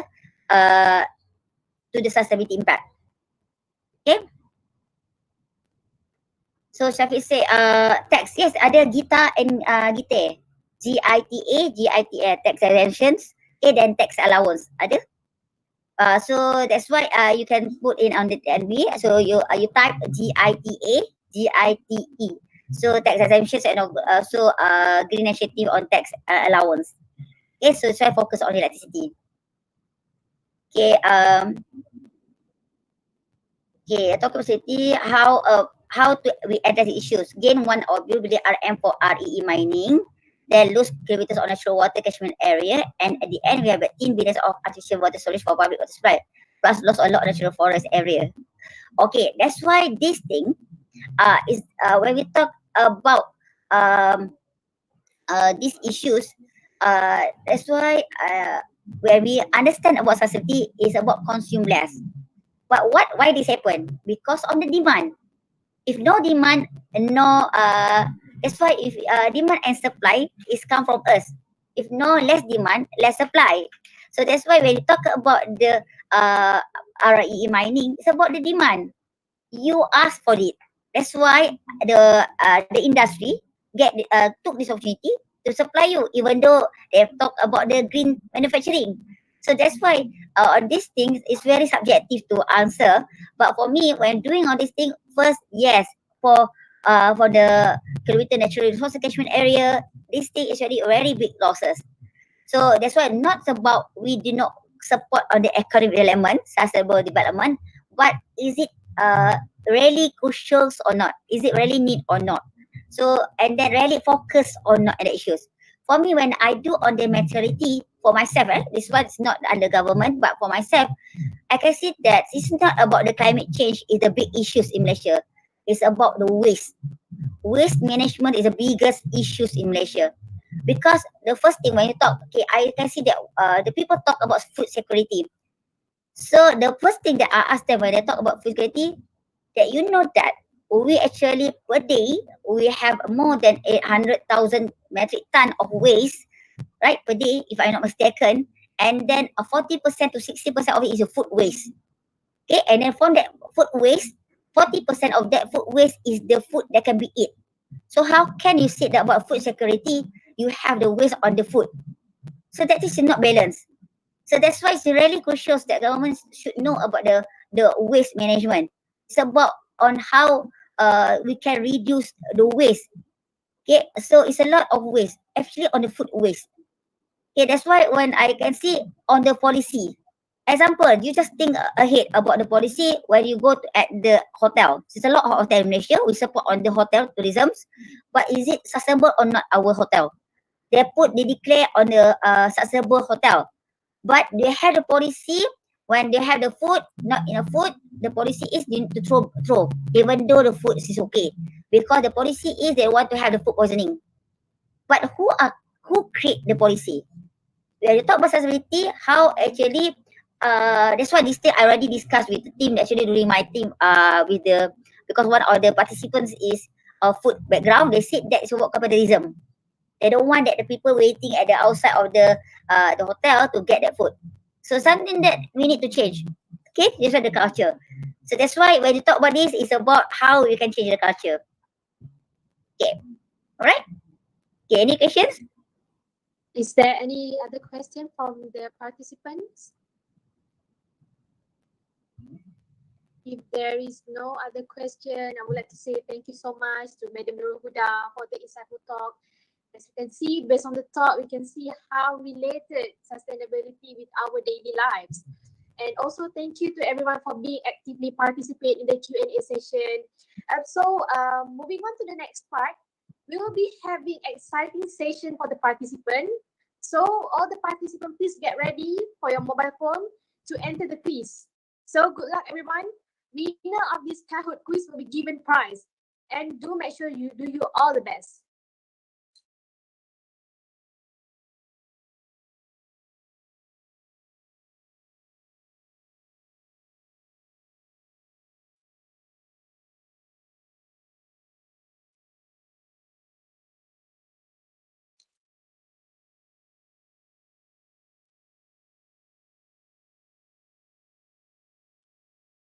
Okay, you may insert the code and start the quiz.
So we will start the quiz in 2 minutes. Please get ready.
All right, good luck, guys. Do your best.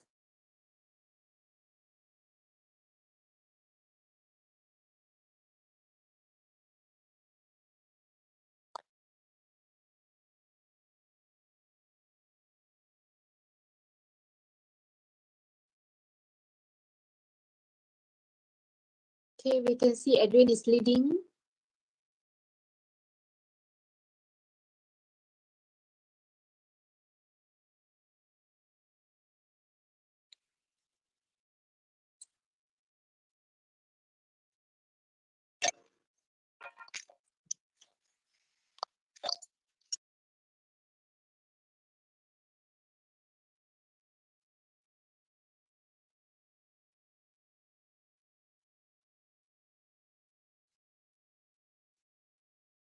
RG is chasing. Wow.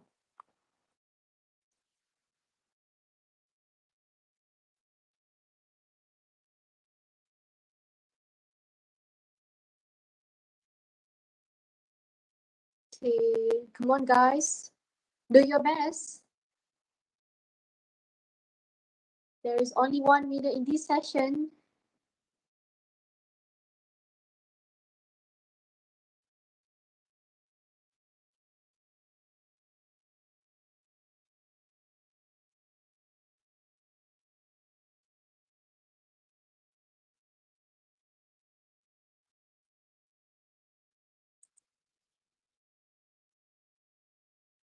Wow,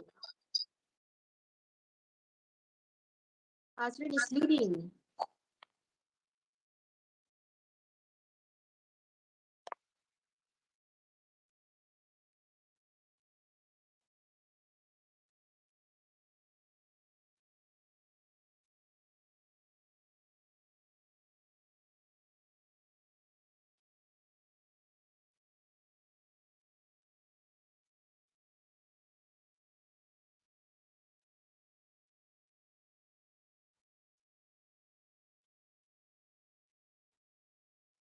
Come on, guys. You can do this.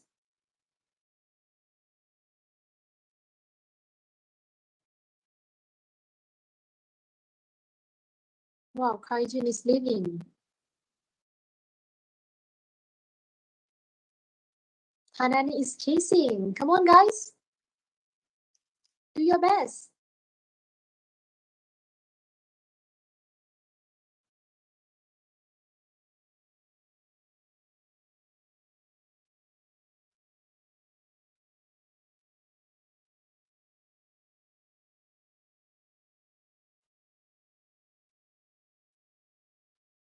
Wow.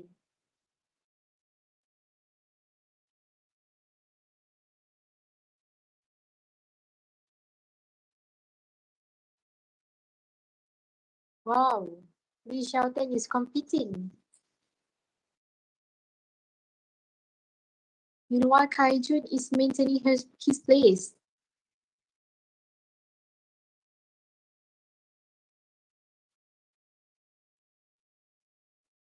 Nice one.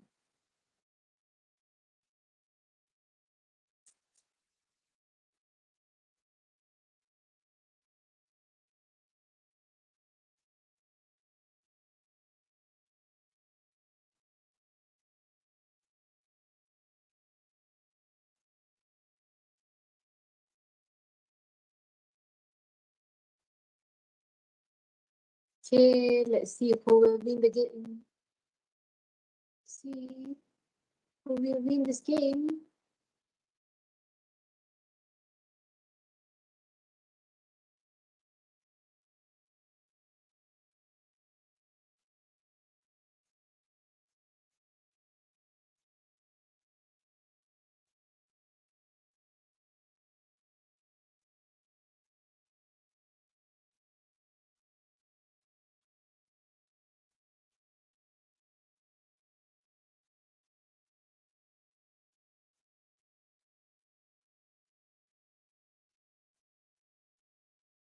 So let's see who will be the winner.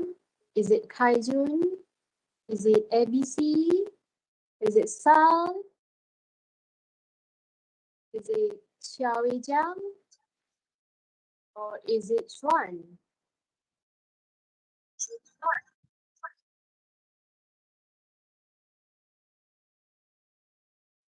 Fighting, guys.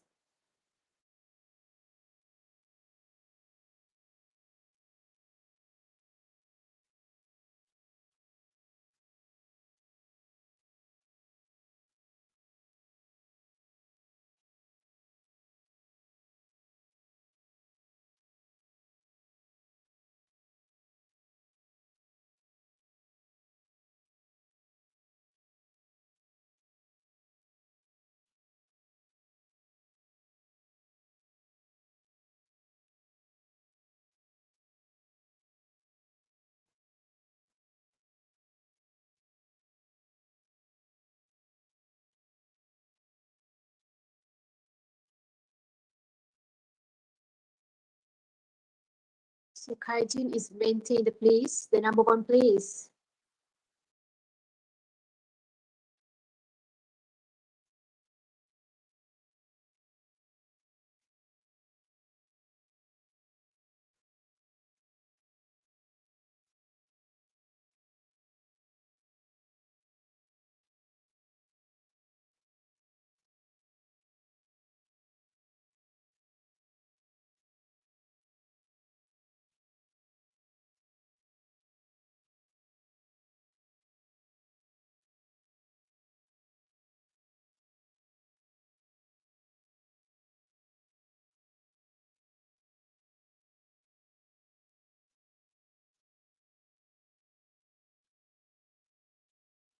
Wow, Hidayah is chasing.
Okay, guys, 2 minutes to go.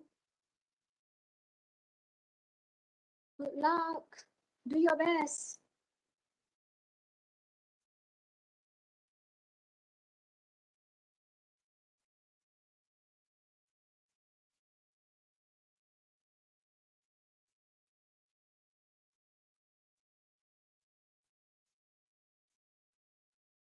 Okay, you have another 1 minute.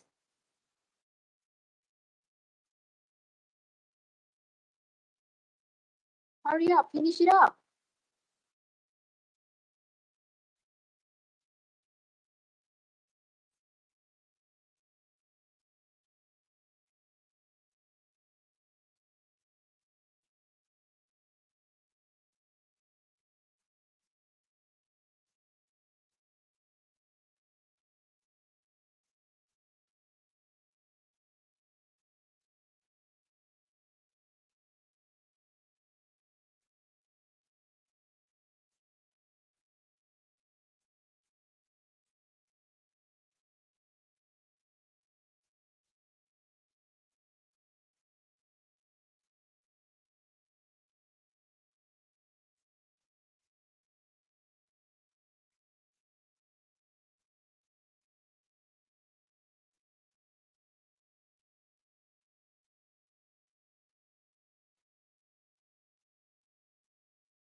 So the winner for this quiz session goes to Kaijun. Congratulations, Kaijun.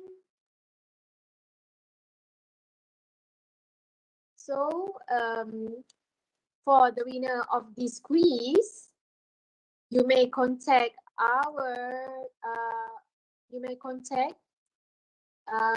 us later via the WhatsApp group or Webex meeting or YouTube live chat box, and please insert the screenshot as the proof, okay?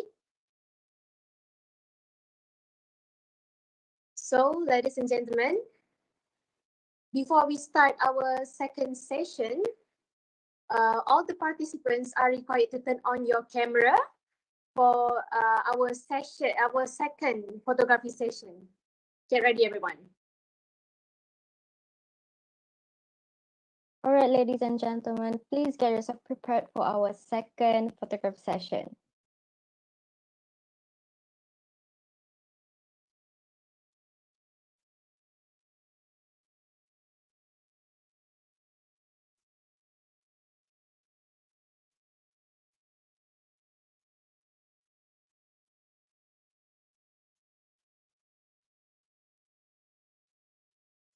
All right, is everyone ready?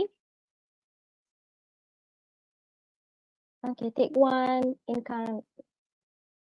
Okay, take one, 1, 2, 3, smile. Take two, 1, 2, 3, smile. Okay, thank you. Back to Bakis. Thank you so much, Wani. Okay, so ladies and gentlemen, towards the end of the Kahoot quiz, it remarks that our first session has ended. Once again, a big thank you to Engineer Technologies, Madam Nurul, Huda for the insightful thought, and everyone for being participating in this session. Now, please wait for our second speaker today, Mr. Ibrahim Ariffin, to join our webinar.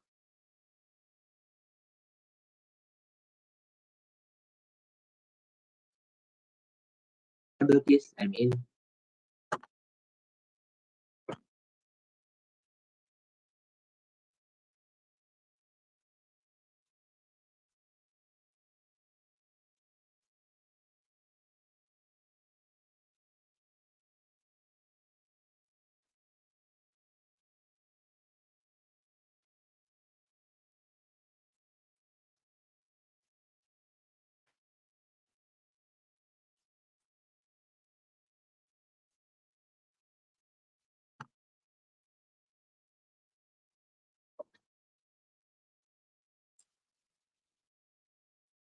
Welcome back, everyone. It's good to see all of you again. As we all know, the present global sustainability rate is increasing at rapid pace. However, while many countries are implementing their best, many of us are still unaware of the importance of Sustainable Development Goals (SDGs). Hence, there are many ways to achieve our SDG by 2030, including the importance of renewable energy in this world. Now, it is time for our second session of the Green Mission, which is development of sustainable energy industry, which is effect of renewable energy of electricity industry. And please welcome Mr. Ibrahim Ariffin from Ernst and Young, Malaysia.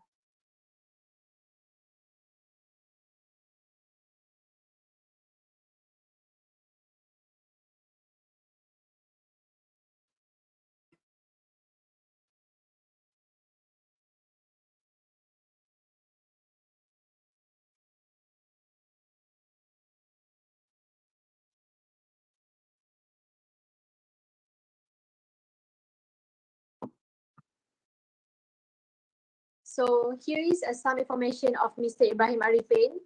He is actually a member of global network of Ernst and Young firms. He is also a director of energy analysis in Sustainable Energy Development Authority (SEDA) Malaysia for 2 years, and he is also a senior planning engineering generation network grid strategy department at TNB from the year of 2017 until 2020. And he also has 4 years involvement in the inter-departments project for transmission division.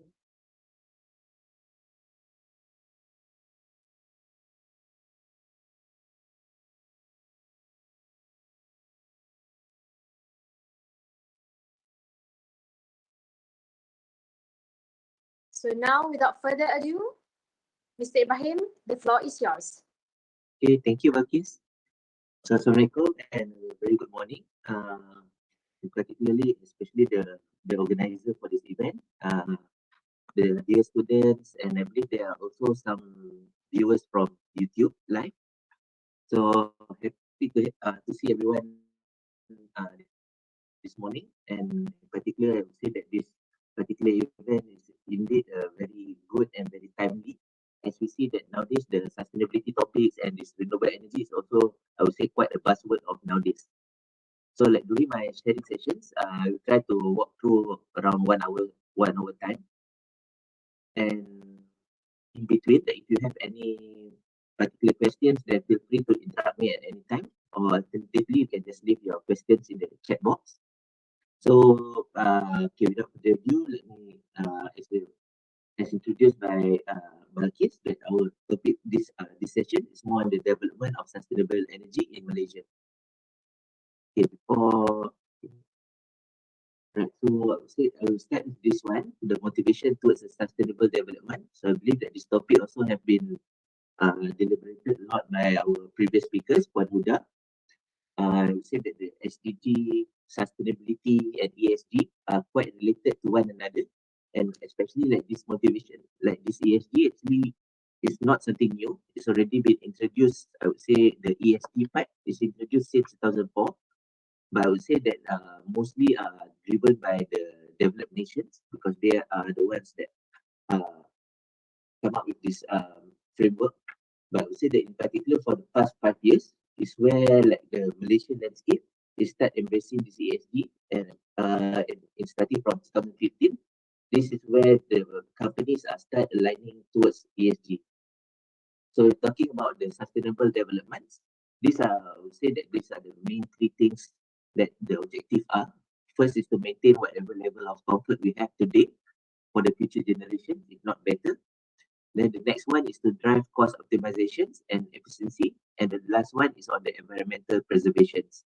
So if you see all these three things, like the maintain level of comforts, mostly dwell within the social parts. We want to make sure that, for example, electricity, we want to make sure that everyone will able to get the access of electricity, either for their personal activities or business activities, economic activities. So we want to make sure that whatever we have today, we are able, like for example, nowadays we are very comfortable with our access to electricity. We can just switch on and off the electricity used to our convenience. And we want to make sure that this eventually will also same level of comfort will be can be filled by the next generations. The next one is on the drive. This is where the economic comes in, because like we say that ultimately, as we introduce more things, as we introduce, like for example, in the moment, like in Malaysia, I would say, in Malaysia, I would say that one of the reasons why we are able to have relatively cheap electricity, like just for your information, is that Malaysia at the moment is one of the cheapest and reliable electricity in the world. And this is mostly driven by the contributions from that most of our generations are coming from fossil fuels, namely coal and gas. And coal is one of the cheapest electricity source at the moment. And hence, like when we shift towards cleaner energy, like solar, we have seen that over the years, the price have fallen down. But I would say it's still cheaper than coal. It's still something that is debatable. But if we compare to natural gas, the cost of electricity is more comparable. So as we move towards embedding more renewable energy in the electricity mix, this is also one of the considerations that need to take into account, like what's the impact to the electricity tariff. And the last one is on the environmental preservations. So as we see that nowadays a lot of climate change issues have become disrupting either to social life or businesses. And this is not like just specifically in Malaysia, like Southeast Asia, I would say is one of the regions that are most susceptible to climate change due to our abundance of sea environments and hot weathers. But we see that this also happened in the global landscape. That we see from the environmental perspective, the climate change, some countries, like for example in Caribbean islands, some countries already declared that if nothing new is done, nothing measures are being done, then the whole country will be submerged underwater within 5 to 10 years.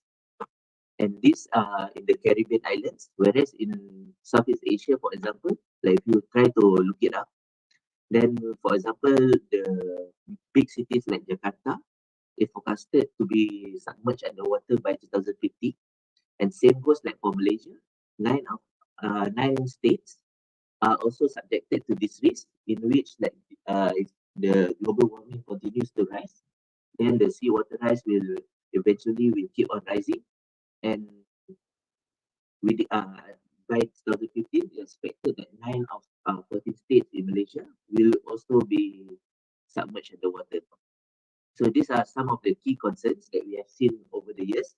And ultimately, when we want to drive sustainability agenda, in particular for this particular session, is more on the energy transitions, where we want to shift from the high dependency on fossil fuel to renewable energy. We are focusing on this energy trilemma, and this can be tied back to the three main objectives. If you see the energy trilemma, like later on during my sessions, this is also something that is quite key. Like when we want to like push for a more sustainable agenda, at the same time, we also need to manage this energy trilemma.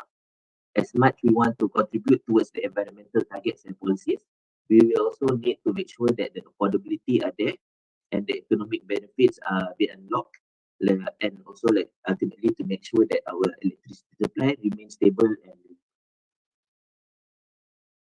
And so there will be three parts during my sessions. The first part is just to give an overview on the global agenda of sustainability. Then part two, we are focusing goes back to the power sector. So just for your information, like when we're talking about the effect to the environment, we goes back to the emissions inventory. Like the emissions is where when our economic activities of our life are releasing the GHG, the greenhouse gases to the environment, and here's the impact to the climate change. So when talking about the emissions, like the energy sectors are earmarked as one of the largest contributor to the environment. And when talking about the energy sector, it's focusing on these two main sectors, which is the oil and gas sectors as well as the power sectors. Yeah, so the last one will be just I would say my concluding remarks. So we see that the global warming is getting real, but however, if you see that out there, there are a lot. I would say that there are two perspectives. One say that the global warming is real, whereas the other one is saying that this climate change is something that is just the hype of the moment. But if you see around us that there are a lot of happenings, forest fire, and in particular, like for Malaysia, we have seen that there are unpredictable weather patterns. Like sometimes the meteorological department has forecasted that next week there will be a heavy rain, but suddenly it goes a high temperature, and vice versa. That's one thing that the unpredictable weather patterns is also like impose some difficulties in businesses. Like for example, like when Tenaga Nasional would like to forecast what's the demand of the electricity demand, what's the forecasted electricity demands, is mostly driven by weather patterns. When it's a hot day, a lot of people switch on their air conditioning, and yeah, so as the weather temperature increase, the demand is also will increase.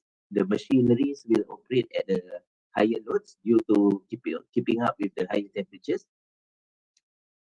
Um, yeah, so I would say that and with recent flooding events in Malaysia, for example, there are a lot of flooding events, and I think like as of this week, one of our states, Johor, is also like suffering from flood issues, and and this is just part of it, and this is just part of it, and I would say that if we continue the way we are doing things, how we manage our resources, how we consume things, I would say that the climate concerns will continue to rise over the years, and ultimately this will affect a lot of things.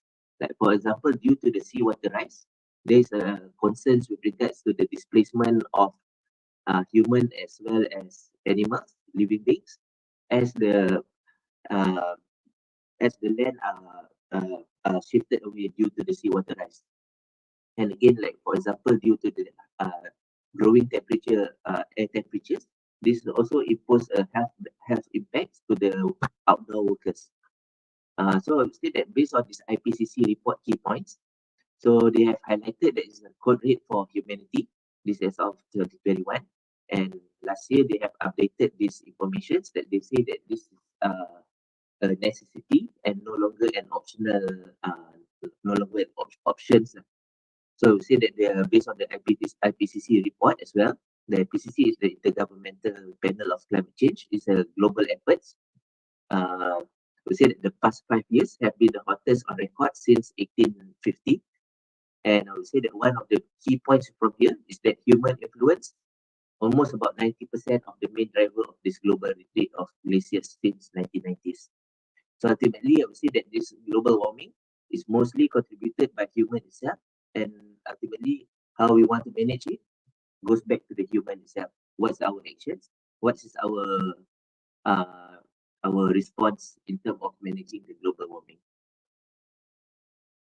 So if we see that in 2015, that Malaysia also part of the global agenda in committing to this Paris Climate Agreement.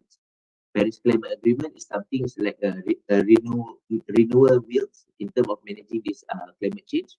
That before this, we may heard about the Kyoto Protocol, Rio agreements, for example. But based on the previous commitments, there are a bit of pros and cons. And ultimately, that when they come up with this Paris Climate Agreements, some improvement have been made to ensure that the monitorings of performance as well as the commitment from the countries are reported annually. So for this Paris Climate Agreements, 196 countries have participated under these agreements, and Malaysia is also one of the countries. And under these Paris Agreements, I see that one question from the previous sessions is saying that this SDG goal is to prevent the increase of global temperature to 1.5 degrees. This Paris Climate Agreement are also pushing for the same objective, but this just to enhance the commitment from the countries. So for Malaysia, we are committing to reduce our carbon intensity by 45% in 2030. So when we're talking about this reduce its carbon intensity by 45%, it goes across sectors. It does not just focusing on the power sectors. It also goes back to how we manage our resources, how's our emission from the transportations, how's our contributions during infrastructure developments. Yeah, so to say that looking on this, there are a lot of main initiative when during the Paris Climate Agreements, they are coming up, they are aspire to come up with the whole overall ecosystem in pushing the SDG goals.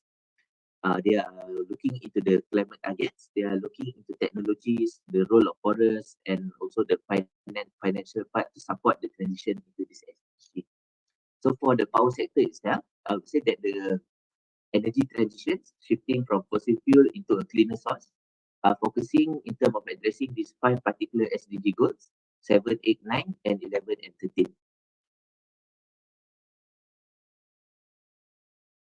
So if you're looking on the, just now when you mentioned about the emissions, it's contributed by all sectors. Hence, when we're talking about Malaysia commitments to reduce the intensity by 45% by 2030, all sectors need to play a part. All need to play a part, but I would say that the energy energy sector play a critical role in ensuring the decarbonizations of all other sectors as well. Like for example, the electricity is also considered one of the emission of a company, is considered under the scope 2 indirect source where we get our electricity from. So at the moment, like for the electricity supplied by Tenaga Nasional, the utility in Malaysia, the is a mix of coal, gas, and renewables. But I would say that at the moment, it's still dominated by coal. Hence, the electricity is considered as not clean energy. It's part of the, I would say, contributed towards the company emissions. Hence, that the scope 2 emission of the country of the companies is mostly relying on Tenaga Nasional, for example, in their ability to supply more clean energy to the customers. So these are the 5 sectors that contributed the most in terms of global emissions, and energy stands at 35%.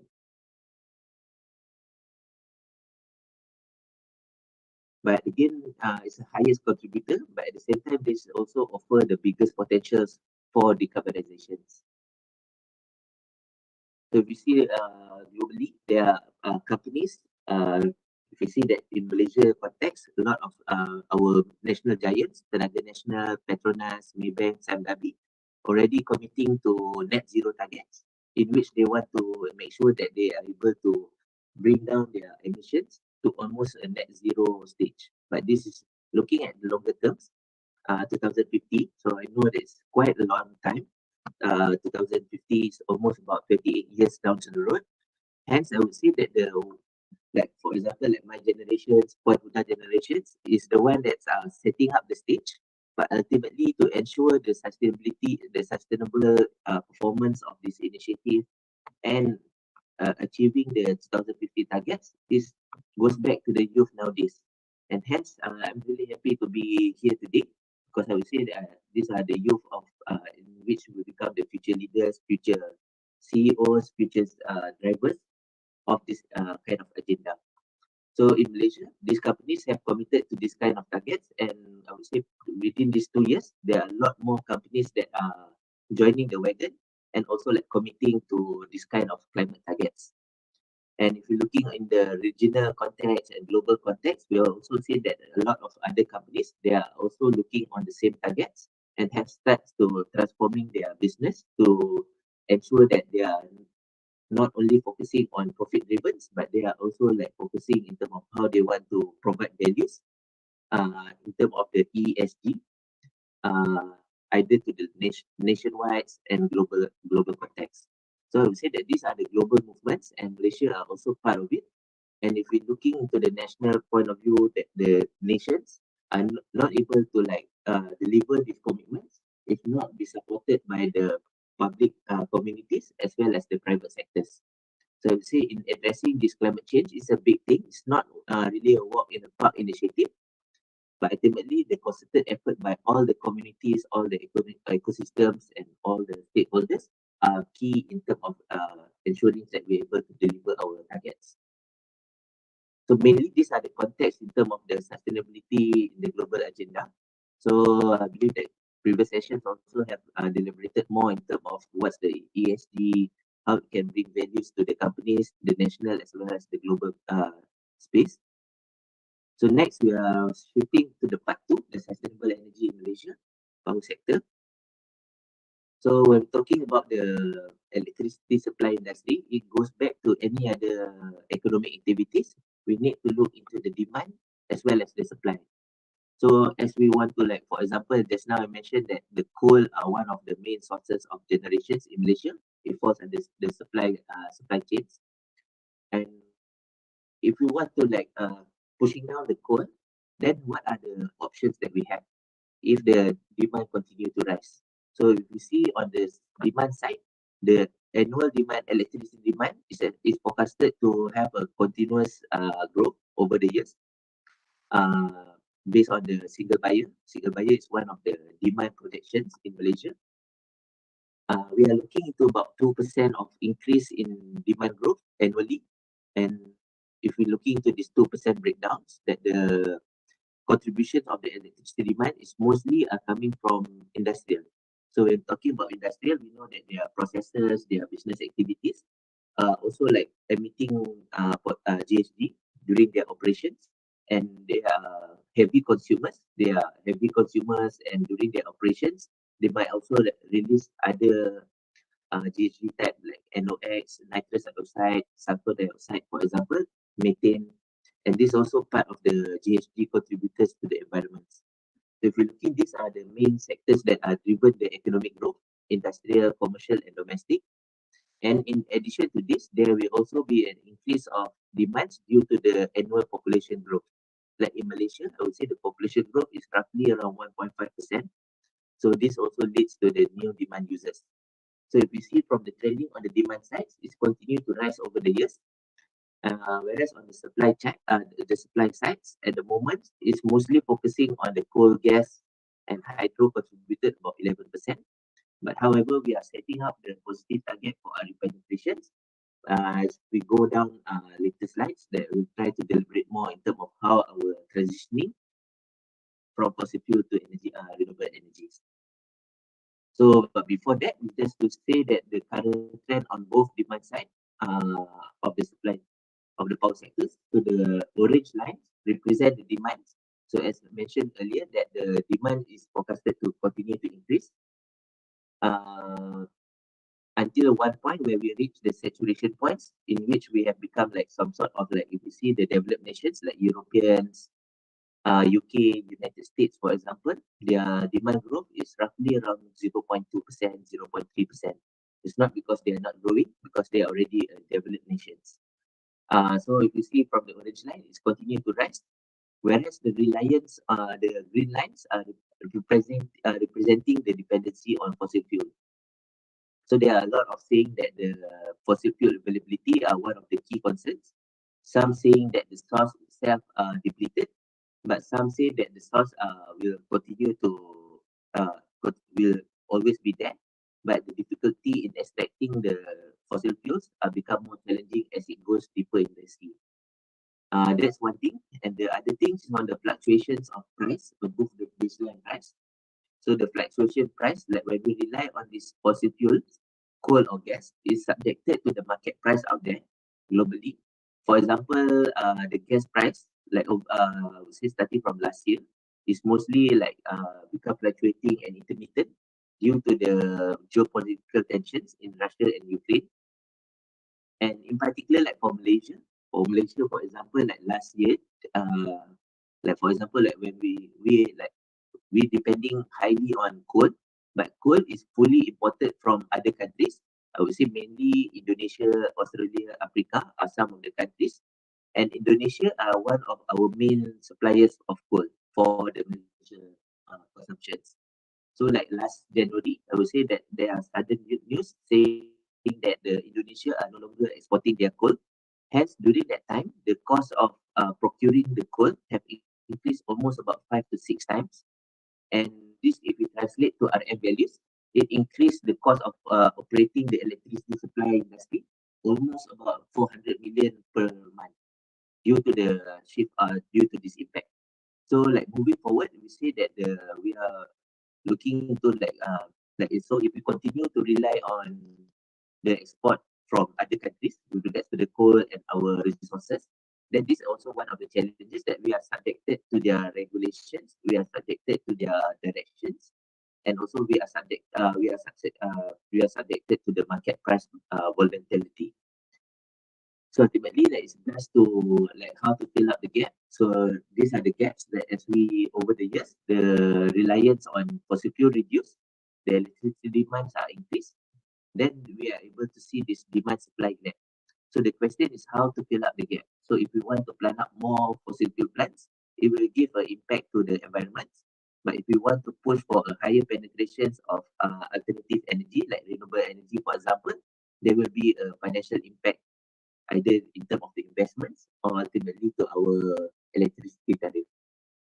So these are the key questions. So if it goes back to the energy trilemma just now, how we want to make sure that the balance between the three items, economic, affordability, as well as the security, these are quite key. So when talking about the managing this ultimately, when we're addressing this demand supply gap, so usually some people may say that, oh, we can just like put in more renewable energy. But we say that renewable energy, again, it has the financial impact. And as mentioned by Huda also earlier, that this require a capital expenditure and also like the investment from the companies. And sometimes this might be not timely, especially like when we at the moments are recovering from post-pandemics, like investing on additional things a bit constrained because we are focusing to scale back our operation post-pandemic. So we say that the best practices is to manage the energy responsibly. And when talking about this energy management, we're looking into these three things: the energy conservation, energy efficiency, and renewable energy. So renewable energy is actually the last effort before because like we see from the right side of the slides, like it's probably towards the carbon neutral, but it's a more expensive solutions. So renewable energy among these three items are the most expensive solutions, and hence they requires more electrical facilities, for example. Hence, it is best to focusing more on the energy conservation first, in which we are focusing in trimming the energy waste. Uh, the key is more on the change of behavior. Like for example, let's say if we consume our electricity, it's normal. For example, if we turn on our air conditioning, sometimes we open our air condition at 16 degrees and throughout the night. And in the morning, we are freezing cold. So actually, like one of the good things is how we want to like change our behavior.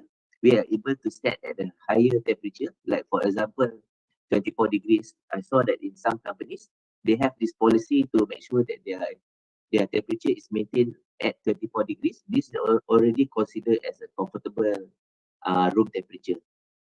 We don't need to like be freezing cold to 16 degrees.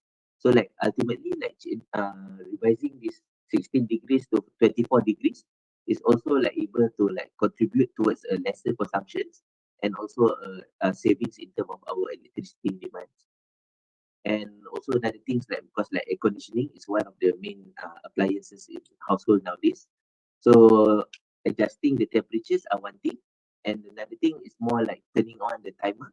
Let's say if we switch on our aircon at 10 a.m. 10 p.m. Then we can like set the aircon to like switch off after 4 hours, for example, rather than keep it open until 6 a.m. or 7 a.m. So the energy conservation is more in terms of just the change of behaviors, and the cost it can goes to zero to minimal cost. Hence, it's good to companies to look into their energy consumption first and see what are their energy waste at the moment.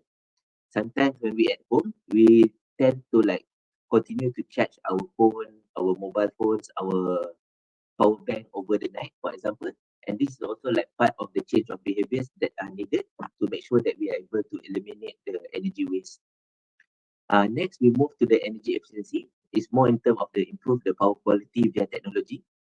Like for example, the light bulb that we use compared to the conventional lights, the LED lightings are able to reduce our consumptions from the lighting almost about 90% from the conventional lightings. So it requires a bit of technology, but the costs are still, I would say, within the medium range. And so ultimately, like when we're able to like push in terms of like the managing the energy waste and improve our energy usage, then only we able to shift to renewable energy, in which we utilize the indigenous resources and less dependent on fossil fuel. The key is to utilize the local potential of resources. However, the cost remains on the higher side. So I would like just to give a context. Like if you remember back in 2012, there's an incident in Japan, the Fukushima, due to the earthquakes. They have impacted their nuclear operations. They have impacted their nuclear operations, and at that time, and due to that impact, their nuclear leakage due to the Fukushima incidents. The government instructed that all nuclear facilities need to be shut down overnight. So what happened that when this all the nuclear capacity in Japan is instructed to shut down, 70% of the energy generation source are depleted. So how the Japan want to manage this? They are pushing in terms of energy conservation as well as the efficiency. So over the 5 years period since 2012 until 2016, more or less, that due to these two main agenda, energy conservation and efficiency, they are able to like have a better energy consumptions, and they have reduced their electricity demands almost about 40 to 50%. So ultimately, then they can continue to like make sure the gaps, the 30% of generation source that are remaining, they only need to top up with 20% from renewable energy resources and other clean energy. So this is just to put a context that saying that the renewable energy is not the sole solutions in terms of addressing these energy transitions, but we need to look into all these three perspectives. So again, that when we drive the energy conservation and energy efficiency, these are also like what's the impacts that we are able to reduce our electricity demand growth. So rather than to continue increase the electricity demand, in which we requires more materials, more resources to be burned for the energy generation source. We are able to reduce the reliance and by reducing the demand itself. The next in terms of the renewable energy is something that we are able to manage in terms of our dependency on the fossil fuel. This is where we are able to like introduce the renewable energy. And if we're looking on the potential of local energy resources, bioenergy, hydro, solar, geothermal are some of the potential renewable energy. Wind, we do have the potentials, but it's rather specific to some geographical locations like in Sabah, offshore, for example, but it's not widely adaptable yet due to the high cost to implement in Malaysia. Like if you're looking into the European space, they have abundance of wind potentials, and hence they are able to have the mass scale of producing the energy wind energy technologies, and they're able to bring down the price even further. But in Malaysia and Southeast Asia, these are not like, for example, like the wind. I would say that some countries like Vietnam, some of the countries with the higher wind potentials, but not like in Indonesia, Malaysia, and Singapore, in which we are uh, uh, have a limited capacity on this wind energy. So these are mainly on the concept in meeting the future demand supply gap in terms of how we want to manage these three energy management initiative. Next, if we're looking just to give a historical events, like for example, if we look back into the past 4 decades, that starting from 1978, we are mostly relying on the petroleum products, oil, diesel, distillate gas, for example. So we see that the petroleum products are contributed almost about 90% of our generation source. But as we move along, we identify that the petroleum products have the more concerns in terms of the environmental impacts and also the availability of the sources. And we start exploring on other resources, including renewable energy and also natural gas. So we see that starting from 1984, this is also in relation to the establishment of our oil and gas companies, Petronas. They are able to extract more natural gas around the regions and able to provide more natural gas in our in our resources consumptions. So starting from 1984, we have seen a growing trendings in terms of the natural gas contributions and lesser contribution from the petroleum products. In a way, we are able to manage the emissions from the type of fuels that we use. Just towards these transitions, we are able to reduce the higher impact of petroleum. For example, in the mix, we have shifted to a more cleaner source. I would say the gas is not a clean energy, but it's a cleaner source. Then we are able to like shift along towards the more natural gas in our mix. And but starting from 2004 onwards, we have seen that coal start to play an important role also in the energy mix, in which starting from 2000 onwards, there are higher growth on the coal reliance in our energy mix. And particularly starting from 2008 and 2010, this is where there are a lot of, due to the market volatility, as mentioned just now, the price of natural gas has increased almost about triple fold. And to make sure that the electricity at our end use, the electricity remains affordable, we need to find alternative source in terms of ensuring that the electricity tariff can be maintained within the affordable rates. So hence we introduce more and more coal in our mix until about 2018, where all this sustainability agenda gaining the momentums and saying that we need to stop implementing more coals in our mix as we need to diverse into more renewable energy. So we've seen that this pattern I would say that every decade we can see that there are changes in the pattern. I would say that back in 1978, using the petroleum product is what's the most making sense initiative. But in the next decade, we are looking more on natural gas because I would say that during that time, this is what's the initiative that's considered as the most making sense. Then we move into coal, and I would say that for this decade and the next one is shifting towards more renewable energy in the mix.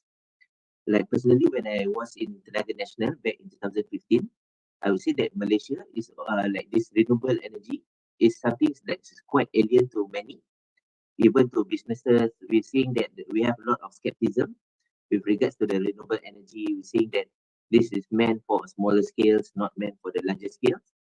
But then again, there are a lot of technology disruptions, and there are also like demand disruptions. And ultimately, we are able to see that there are a lot of breakthroughs in terms of technologies. Nowadays, I would say back in 2010, for example, if you want to install the solar capacity, I would say that 1 kilowatt of capacity, 1 kilowatt of capacity, one unit, for example, is almost about 12,000 ringgit for installations. But nowadays, if you're looking on the 1 kilowatt of installation, it has reduced down to almost 3 to 4,000 ringgit per kilowatt. So we have seen roughly around 70% of cost reductions in terms of having these new technologies in our mix. So eventually, I would say that just now I also see from the some comments in the previous sessions saying that with regards to this, like for example, in terms of ensuring the safe transitions of power sectors into the low carbon energy system, that is, if we rely solely on the private sectors, for example, Tenaga Nasional, they need to put on their own money to make sure that this happening, then this will affect both the TMB businesses as well as the electricity supply chain. So in order to incentivize this initiative, there are a lot of concerted efforts needed, mostly from the government in terms of providing the financial incentive, the rewards, some supports in terms of supporting the cost of the transitioning. So if it goes down to Malaysia, so if you see that from Peninsula Malaysia, Sarawak and Sabah, for example, Peninsula within the electricity demands, it covers almost about 80% of our electricity demand. Peninsula contribute about 80%, and most of the energies are coming from coal, gas, and natural gas. So we see that the contribution from natural gas contributed almost about 40%. Coal is about 40%, and hydro is almost about nearly 5% to 6%. But this is different according to the region itself. So, for example, if we look into Sarawak, they have contributed about 60% of the national demand. They have contributed about 60% of national demand, and the demand are met mostly from the hydro itself. From the hydro, so we see that there are a lot of significance starting from 2010. There are growing capacity from the hydro, mostly coming from the Bakun and Murung Dam. And in Sabah, there are also another concerns is that they are limiting in resources. Currently, within Sabah, they have a limited gas supply network, and hence they are able only to rely mostly on the some potentials in terms of the renewable energy, petroleum products, as well as coal. So in Sabah, it's contributed to just about 4% of the national demand. So we see that if you're looking for the percentage and the trending, it goes back to the the local capacities in terms of having the diverse mix, coal, natural gas, hydro, renewables. But if you look focusing on the demand side, Peninsula Malaysia in particular have the biggest potential in terms of reducing the the national emissions, as we are the most contributed to the national demands. Then if you see that based on the potential itself, like I would say that in Malaysia, I would say in total the Peninsula Malaysia, Sabah and Sarawak, their contribution is roughly about is almost about 22 gigawatt. This gigawatt is the I would say hope everyone able to appreciate the units. The what is the energy units? In Malaysia, the total electricity demand is about 25 gigawatt. So if we look into the potentials, we have abundance of other potentials, mostly from the solar. Let's say if we look into the solar itself, we have the potentials of 270 gigawatt. So some may say that is Malaysia able to cater for 100% solar in our electricity mix? Then the potentially, yes, but it still need to go back to the energy trilemma. What's the impact to our affordability?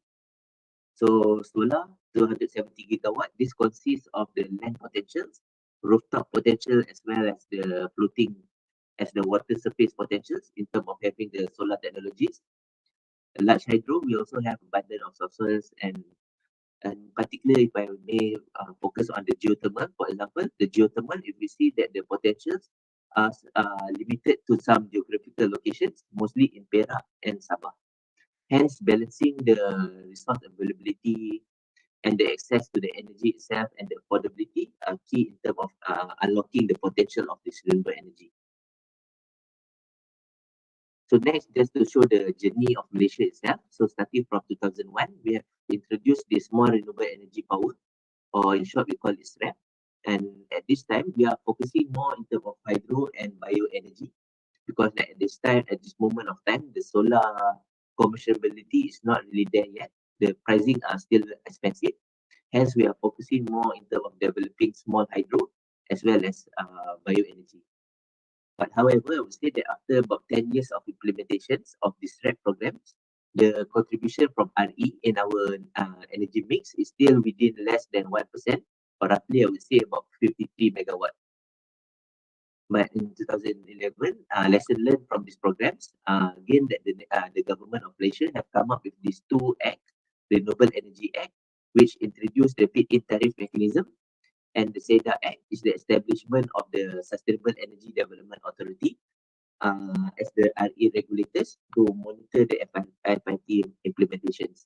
So this feed-in tariff, they are able to provide some sort of financial support. Like if you see from our electricity bills, we have a surcharge of 1.6% of our electricity. Actually, this 1.6%, it goes into this RE fund, and this the fund from this RE fund is used to incentivize the feed-in tariff mechanism. So this is one of the initiatives where the government provide the financial support. And I would say that all the electricity users, all that pays electricity bills, are contributed towards this agenda. So feed-in tariff was introduced in 2011, and until 2015, we have seen more increase in terms of renewable energy mix within our system. We have achieved about 5% or equivalent to 1.5 gigawatt in 2015. And looking at this progress and at this time, solar has become more affordable. And we have introduced these three other mechanisms, the large-scale solar, net energy metering, and self-consumption solar to push for this higher growth on the solar capacity. And until 2020, we are able to reach almost about 24% or equivalent to 8.5 gigawatt. Moving forward, we are looking into a higher targets, 31% by 2025 and 40% by 2035. And feel free to look into this Malaysia Renewable Energy Roadmap. This was launched end of 2021. End of 2021, it meant to guide the Malaysia in terms of realizing these two targets. How we want to achieve the 31% and 40% target by the specific years.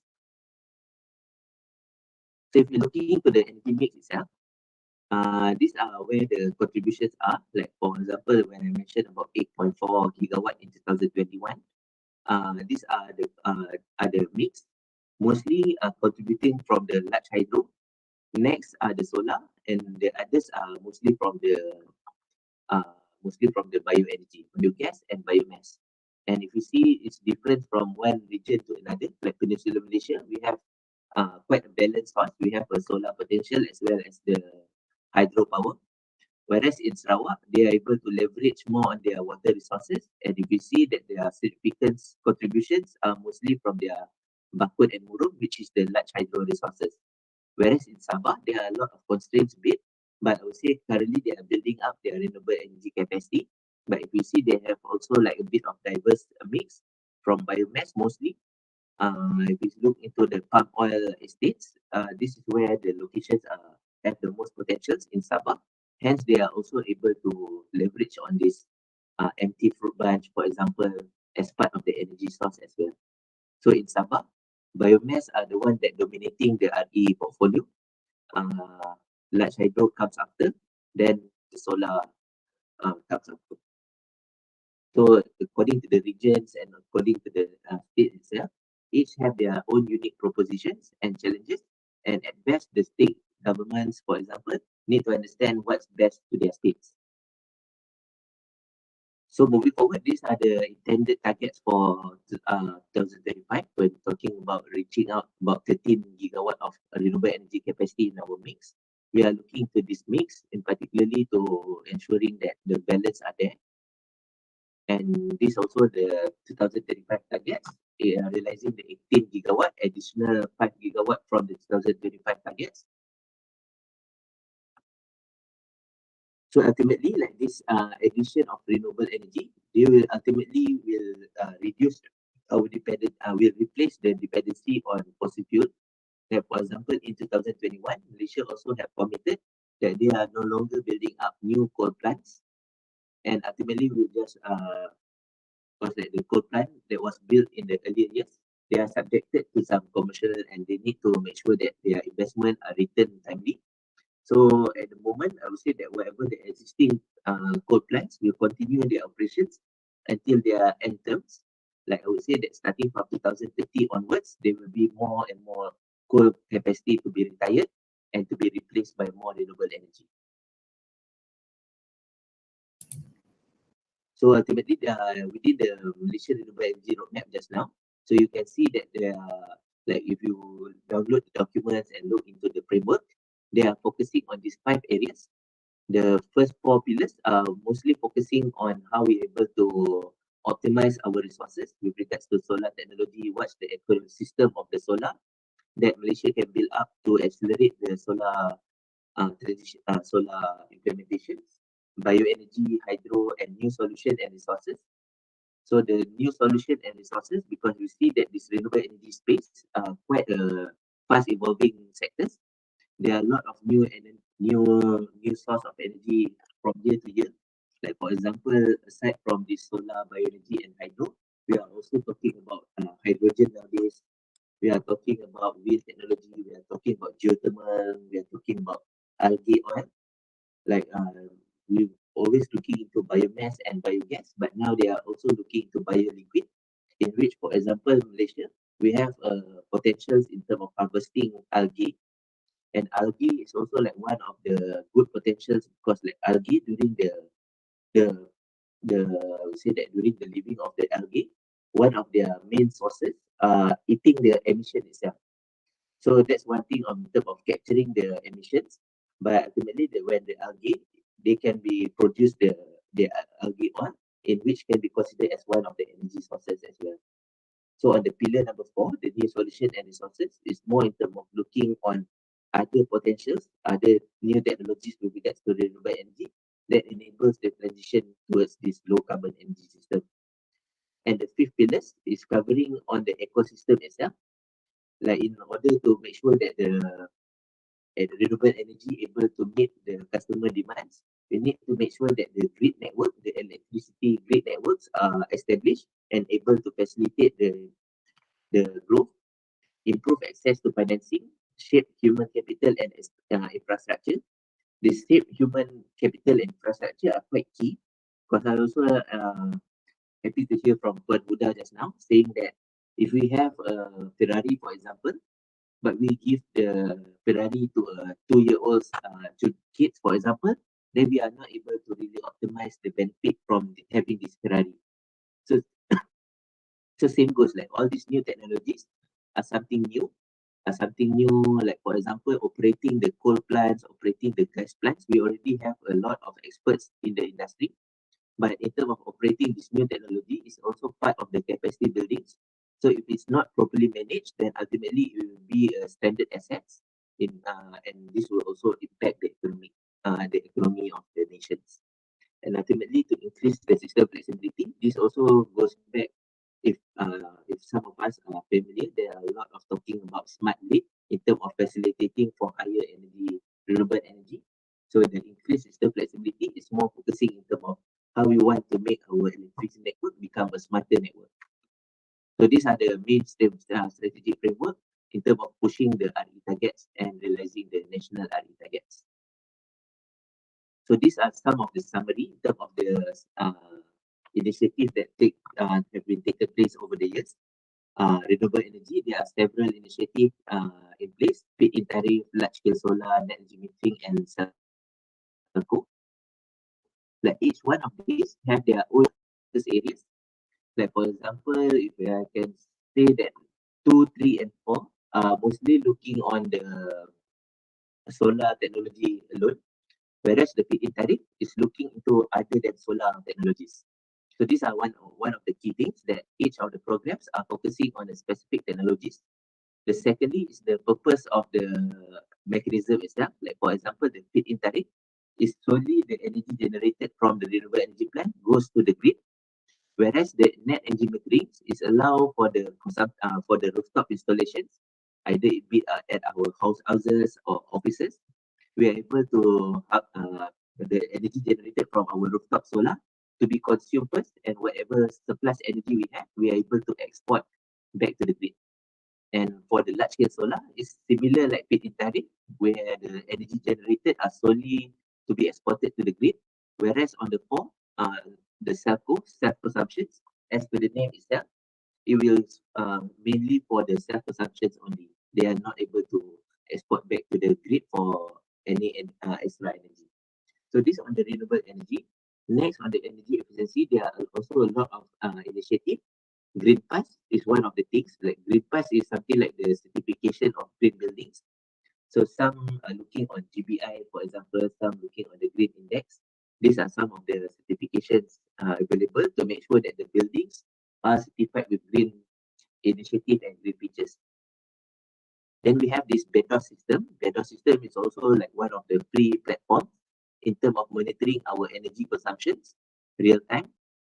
And the third one is more on the SAFE initiative. This is also initiative by the Ministry of Energy, in which they are able to like provide some sort of subsidy to purchase a high energy efficiency equipment. Like SAFE 2.0, I think something launched in 2021. And in 2022, they have relaunched the SAFE 3.0, in which they have provided some sort of one-off supports. Like for example, if we purchase air conditioning 4 or 5 star, we're able to get a rebate of 500 ringgit, for example. And the last one, EACG, the Energy Audit Conditional Grants. I would say that in understanding our energy consumption, this is quite key, because like this energy audit is where we monitor how's our energy consumption, what is the part of our operations that consume most of the energy, and understanding that sometimes like investing into this energy audit can be quite costly. Hence, the government have provided these conditional grants to bear the cost of companies in doing this energy audit.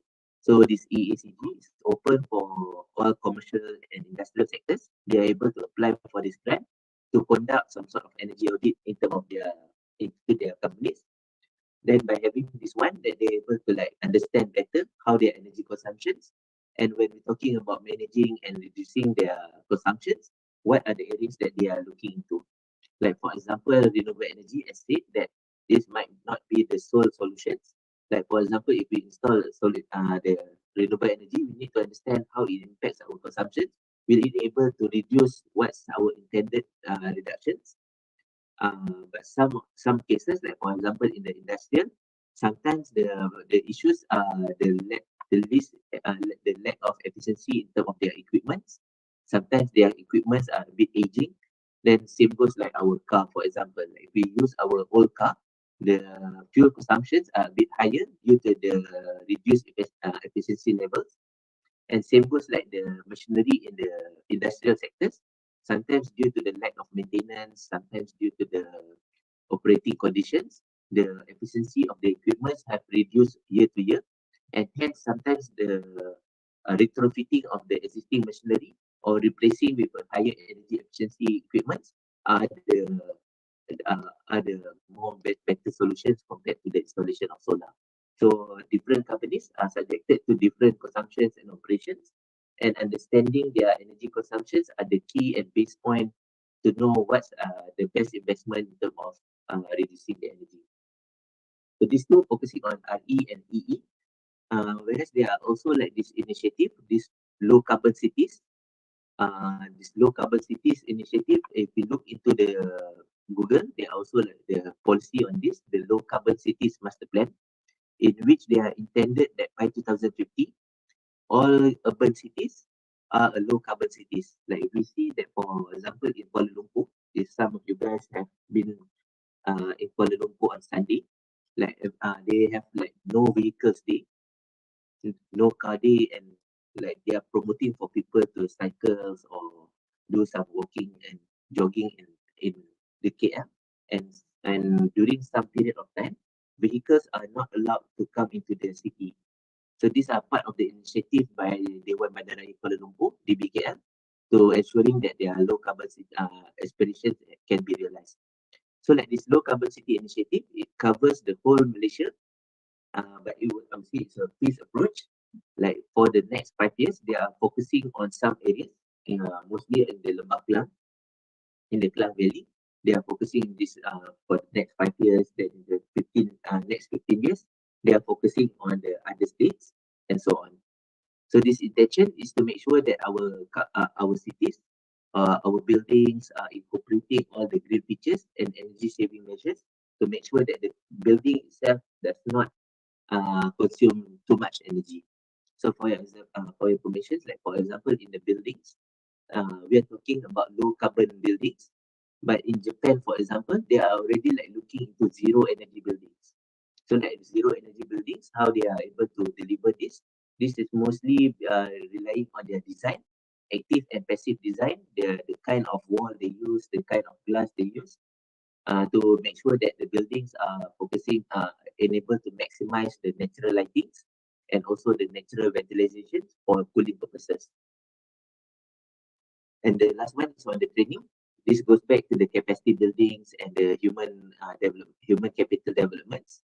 Like there are a lot of trainings provided in the industry, and in particular driven by SEDA Malaysia, that they have this renewable energy trainings and energy efficiency to build up. Next, I would say there's a bit of the background and what's happening in Malaysia. So next is more just there's a few pictures just to show that, for example, this Suruhan Tenaga, they are also the regulator of the electricity supply industry.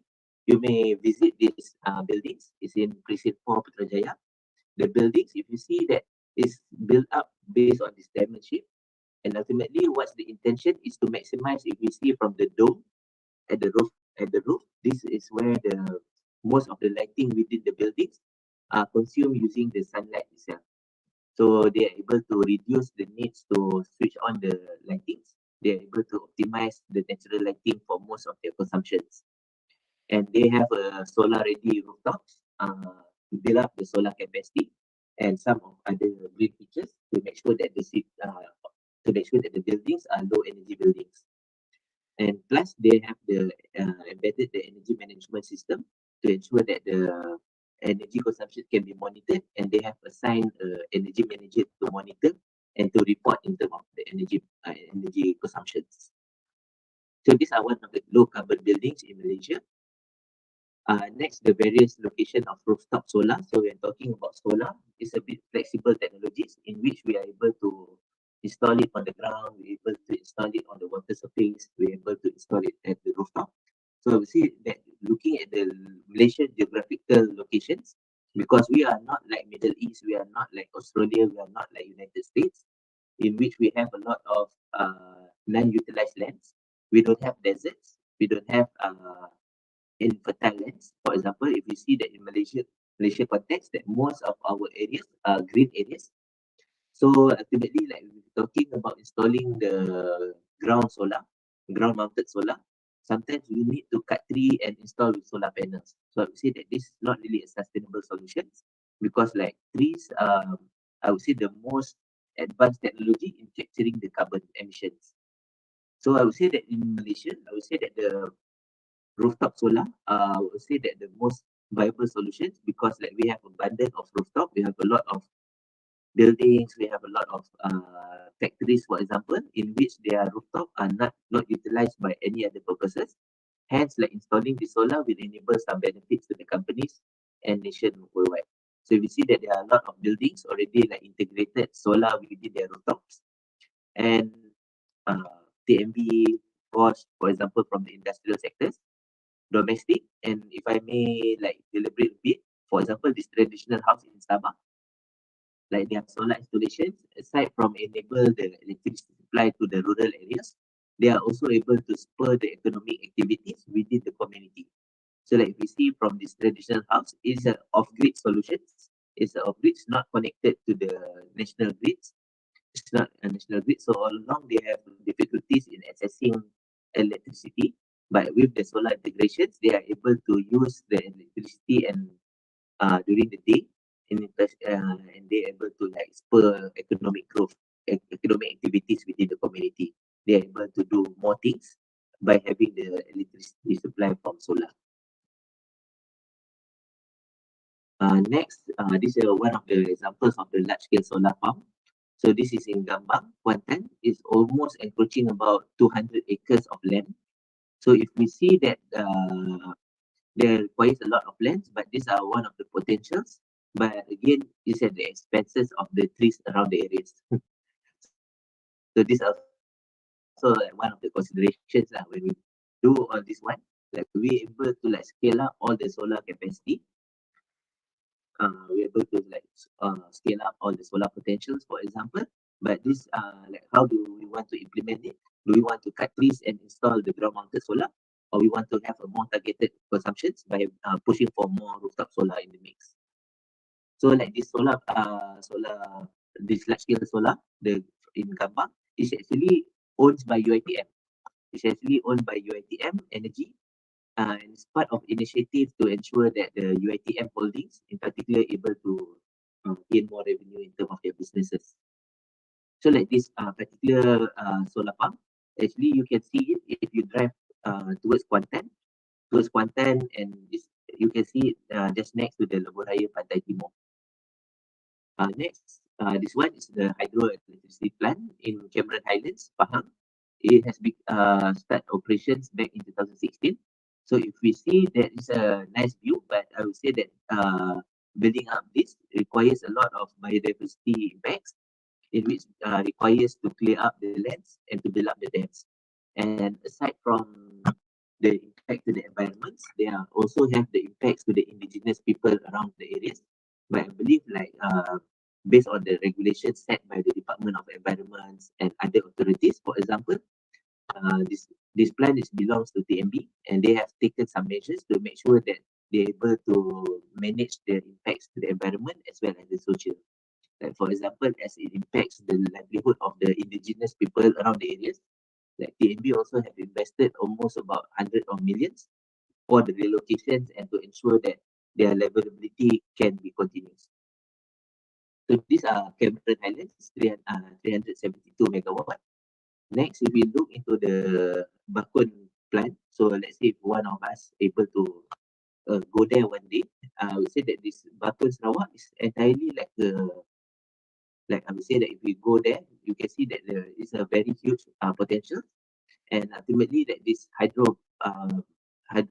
this Bakun dam is enabled to cater for almost about 40 to 50% of Sarawak energy. So it's a non-polluting plants and able to like provide clean energy to all the end consumers in Sarawak. Next, off-grid solar projects. This is also like enable the like we see that previously this community Rumah Badar in Sabau, Sarawak, they highly relying on diesel and oil, for example. But this is involved in the quite a costly consumption of energy. But they're able to like install the small solar utilizing the lands over there. So if you see from the top there, they're able to like install the solar there, and it enables the supply to almost about 31 households. So if you see that from the solar technology, it can be used one way or another, and at best it needs to be customized accordingly to the location of the installation itself. So that's some of the photos illustrated in terms of renewable energy in Malaysia. Next, on the financial incentive, I believe that this also have been raised during the earlier sessions. Gita Gite, this is what mentioned by Puan Huda also earlier. The Gita tax allowance, they are focusing in terms of tax allowance for 100% of qualifying capital expenditure, whereas the Gite tax exemptions are focusing more in terms of the services. So the Gita is focusing on the investment on new technologies. GT is focusing on the services provided towards the sustainability agenda. And aside from the tax exemptions, tax allowance, the agencies and the governments also have come up with a special financing scheme. We call it GTFS 3.0. So it means already the three phase. The Green Technology Financing Scheme, they're able to provide some sort of financing amount with low interest rates. So these are some of the financial supports that are already existing in place to spur the RE growth in Malaysia. But I would say that moving forward, there are a lot more initiatives can be expected, especially as we see that the financial sector itself, driven by Bank Negara, they are also have seen that this climate change has become one of the main national agenda. So if we are looking into the Malaysia agenda, like the 12 Malaysia plans, all the initiatives are also centering in terms of driving the nation, driving Malaysia to become a carbon neutral state by 2050.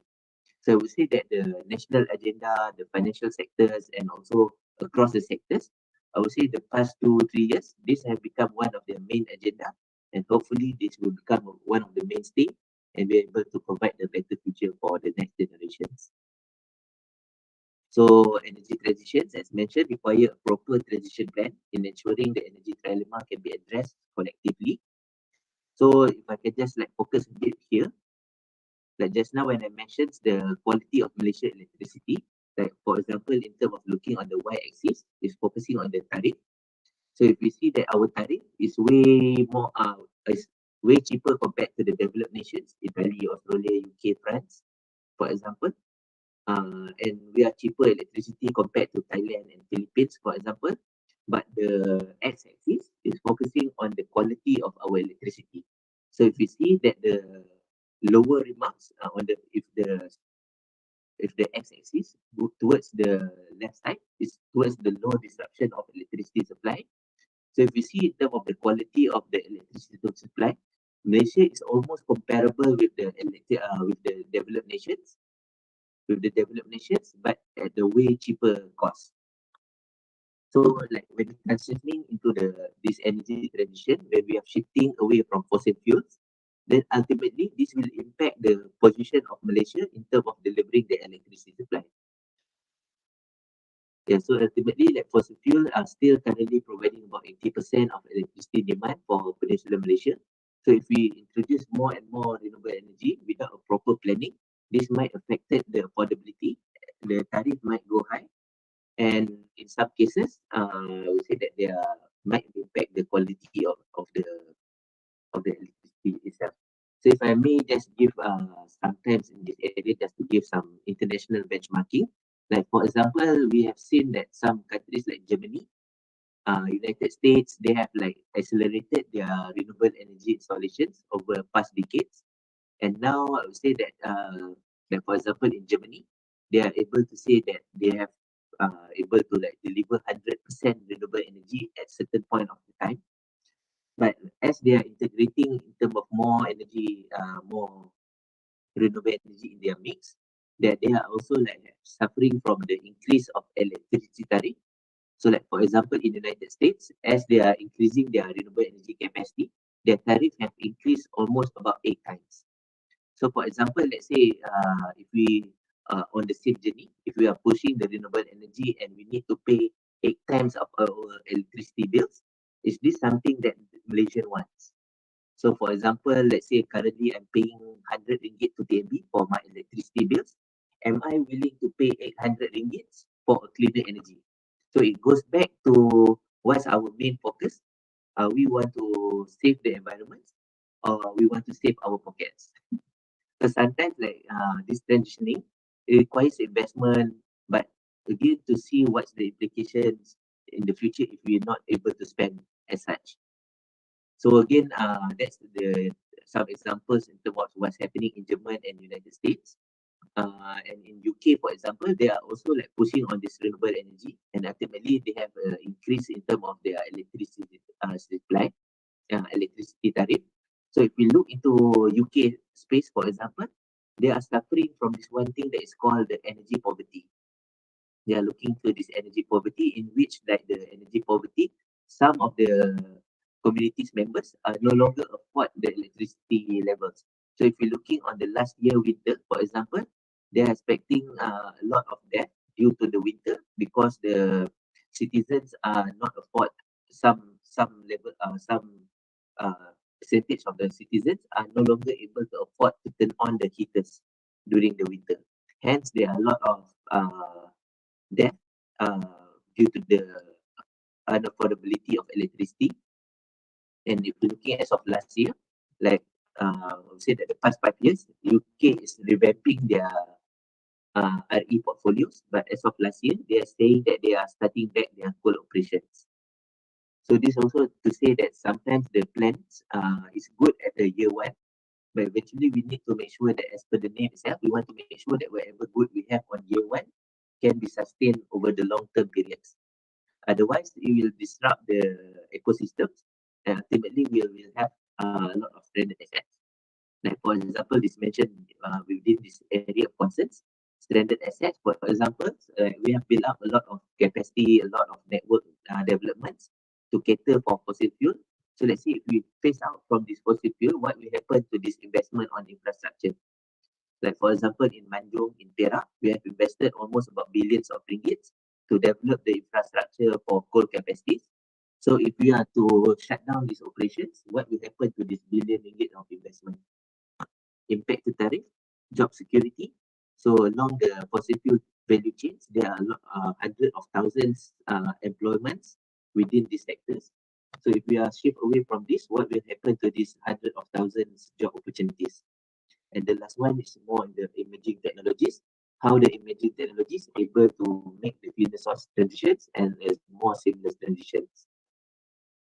So this will end my part 3. So I believe that I'm reaching my time. So I will try to wrap this up within the next 2 minutes. So I would say that the key takeaways to raise awareness. So I would say that most pursue the renewables as business opportunity, but I would say that they provide more potentials in terms of environmental benefits, social benefits. Next on the potential itself, so I would say that renewable energy at the moment is focusing more in terms of electricity generations, but actually it can also be used for industrial processes, heating and cooling purposes, and so on. So I would say that the expanded beyond energy is one of the key potentials that we have, aside from the abundance of resources in Malaysia. We are also able to apply the resources to our operations. And the last one is on the smooth transition from current landscape, ensure the sustainability of the energy transition phase. So it's not about reaching the 100% RE tomorrow. It's about how we want to reach 100% RE during the right periods. So while realizing the end games, we are able to transition properly to make sure that all the economic impact, social impact, environmental impact are well balanced and well managed. So I would say the energy transition phase is provide a positive outlook for RE growth in Malaysia. They enables the environmental and social economic benefits. So if looking into the realizing the 31% and 40% targets, we're expecting the job creation almost about 46,000, and we're able to reduce our emission from the power sector to almost about 60%. But one of the key is the commitments and collaborations. Policymakers, industry players, and strategic partners are needed to work together in terms of realizing this agenda. So this will be my end talks and slides. Climate talks will fail without young people voice. This also has been raised during the World Economic Forum back in 2021. So again, we nowadays, our generations are more like in terms of setting up the stage, but the one that will ensure the viability, the success stories of this agenda, it will goes back to the youth, you guys in the future. So with this, I end my sessions. Thank you. So I will open the floor for questions. Thank you so much, Mr. Ibrahim, for the wonderful talk. Now we will have a Q&A session. So for those participants who would love to ask any question, you may directly ask to the speakers by turning on your microphone, or you may insert your question in the chat box.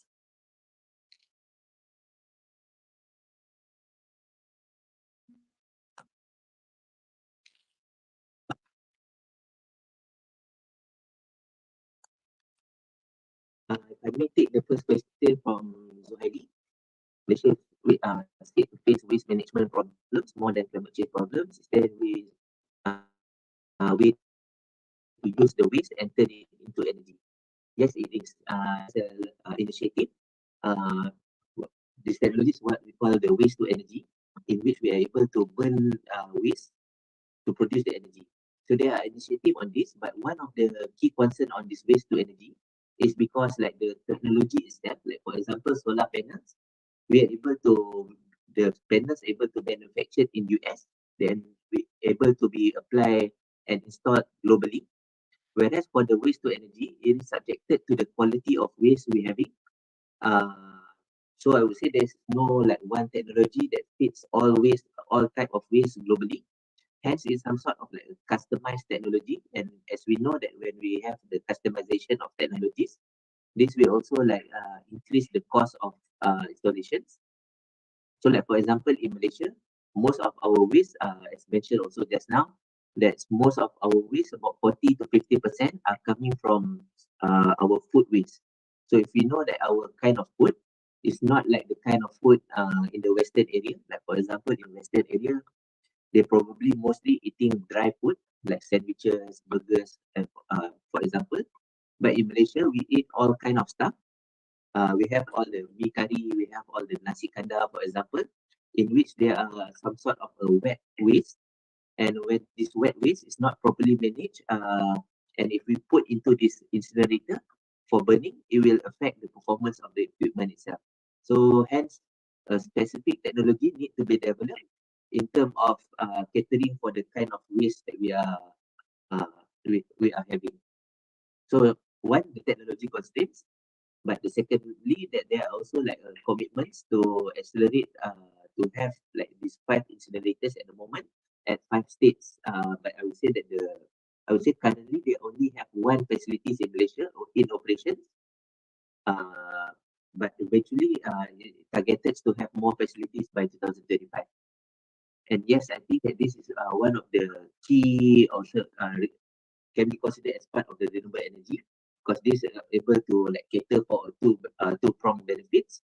One, we're able to like manage our waste, and secondly, we're able to turn this waste into something beneficial to us, energy. Thank you, Zuhairi, for the questions. Nur Hidayah, may know how many years can solar panel be used, and when it's no longer be used, how about the disposal? So this also like a very critical things because I would say that the panel manufacturing requires a lot of materials and I would say the precious metals. So this also like one of the resources, key resources. Like for example, there are a lot of mining activities need to be done to extract the materials needed to produce solar panels. But now, so I would say that addressing the first one, may I know how many years can solar panel be used? It ranging from 15 years to 25 years. But if we look into the solar ecosystem, solar systems, solar panels are one thing, but the inverter are one of the other things. The inverter is the controller of the panels and the production, for example. The panels can last about 25 years, but the inverters are mostly around 10 years. So ultimately, I would say to have the, like for example, if we install solar at our house, we are able to use the solar panels up until 25 years, but I would say that every 10 years, we need to change or upgrade our inverters. And in terms of the disposal, I would say sadly, at the moment, how it was disposed, it just thrown into the landfill. So we say this, like for example, like even our phone, like for example, in our phone, there are a lot of consumption use. But if we see there are also a lot of agenda to promote in terms of e-waste disposal, because we are able to extract a lot of good materials, good for upcycling. If I may give some examples, like for example, if we purchase a Dell laptop, like if we purchase the new ones, like all their casings are actually an upcycling initiative from Dell, in which they utilize it from the car mirrors, from the vehicle mirrors. From the vehicle mirrors, they are able to like extract the components, the glass, the materials, and they build up this to become the casing of their laptops. And secondly, like Dell also, they are also like able to collect all the used and disposed laptops, for example, in which they will uh, uh, disintegrate all the materials and they will be able to harvest the good materials for the upcycling purposes. So I believe that a lot of initiatives are looking in terms of how's the best way to dispose the solar panels, and like Tenaga Nasional Berhad also like looking into this space, how they are able to come up with a disposal center for solar panels in which they are able to extract and make good use of the materials. And again, I'm concerned with the large amount of panel used. I share the same concern with Hidayah as well, because I would say as the technology and the facility to harness all these used materials is still in development phase. And currently, I would say there's no clear direction in terms of how the progress of the initiative and if we are able to like properly dispose these solar panels. Because I would say that in 2030, it is expected that there will be a lot of solar panel to be disposed as it reaches its end life assets. So in particular by 2030, this will also become one of the rising concerns. Next, for Atira Zamzuri, what are the risks to implement the renewable energy in Malaysia and why the company choose large solar farm to be in Gambang? Okay. So I would say that what are the risks to implement the renewable energy in Malaysia? So I would say that it can be looked into the trilemma as well. One, in terms of affordability, what's the impact of the tariff? So it goes back to the question that do we want cheap electricity or we want a clean electricity? So I leave the question to you guys.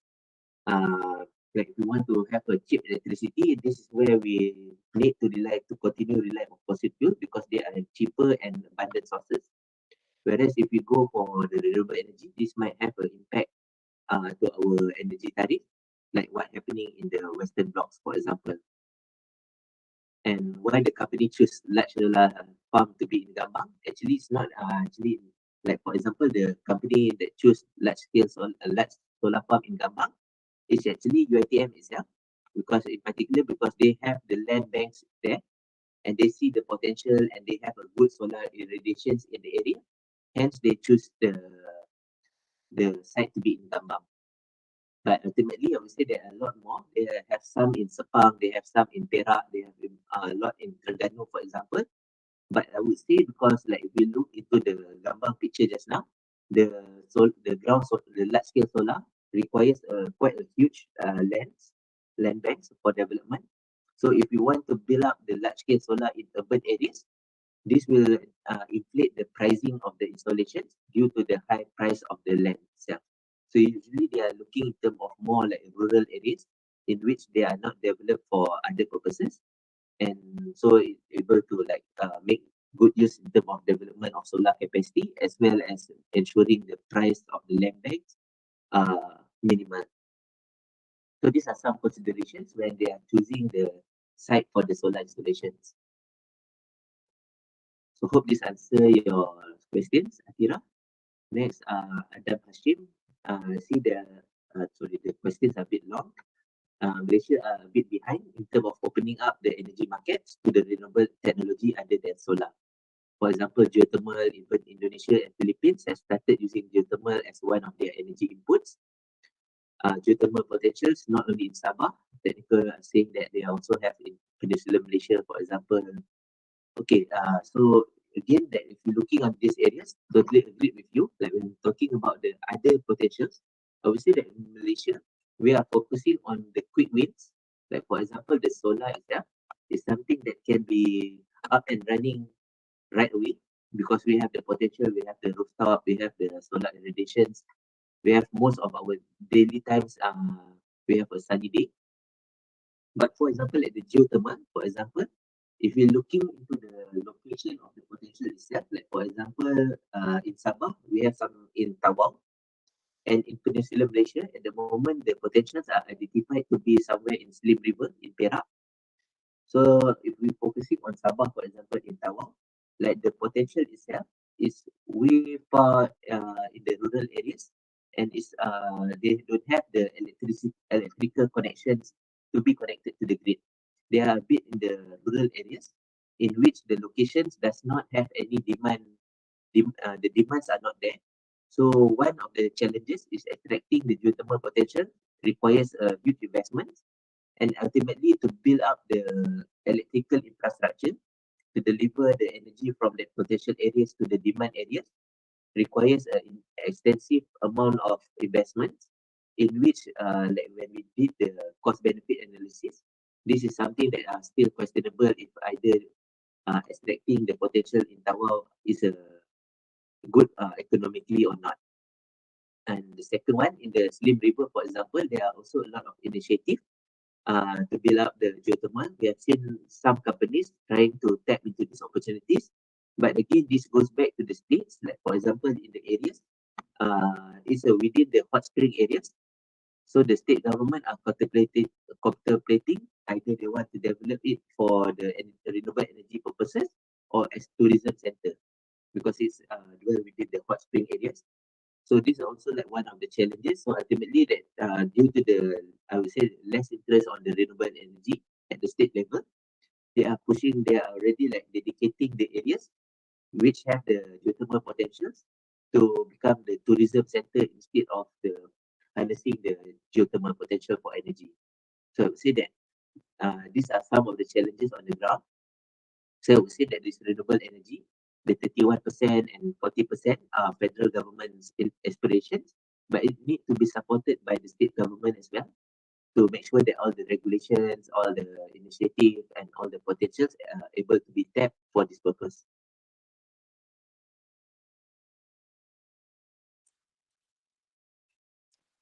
Okay, is there any question? If there is no question, I would like to say thank you so much everyone for being actively participate in the Q&A session. So moving on to the next part, we will be having exciting session for the participants. So to all the participants, please get ready your mobile phone to enter the quiz. So good luck everyone. Winner of this Kahoot will be given prize. So do make sure all of you try your best.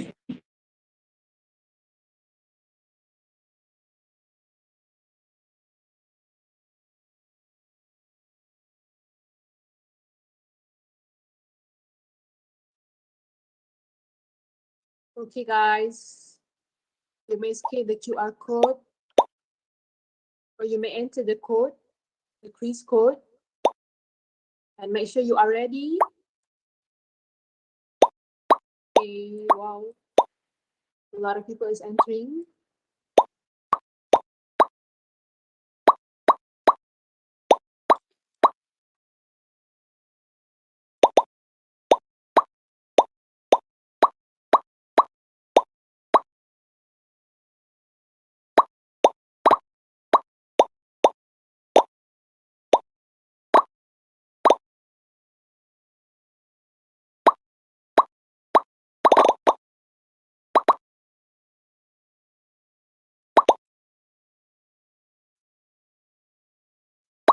All right, come on guys, come on guys.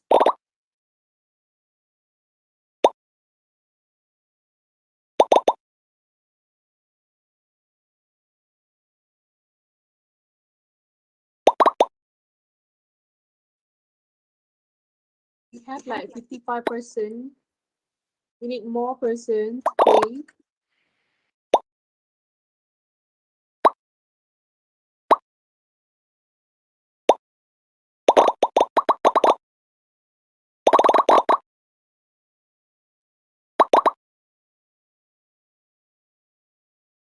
Okay, let's go guys. Let's see who win this time.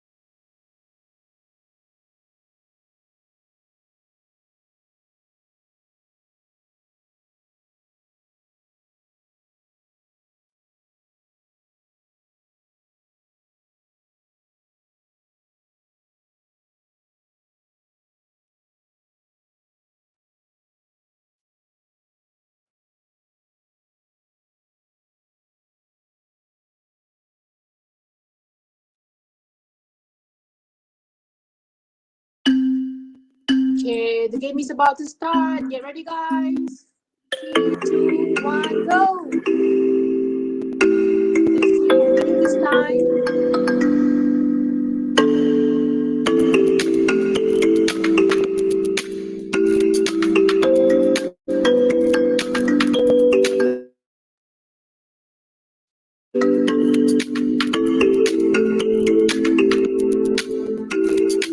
Let's see who's winning first.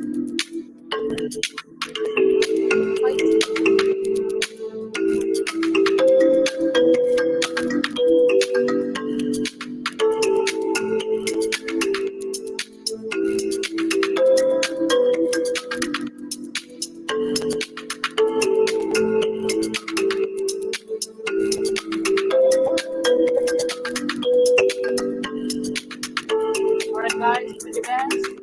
We will present the cards.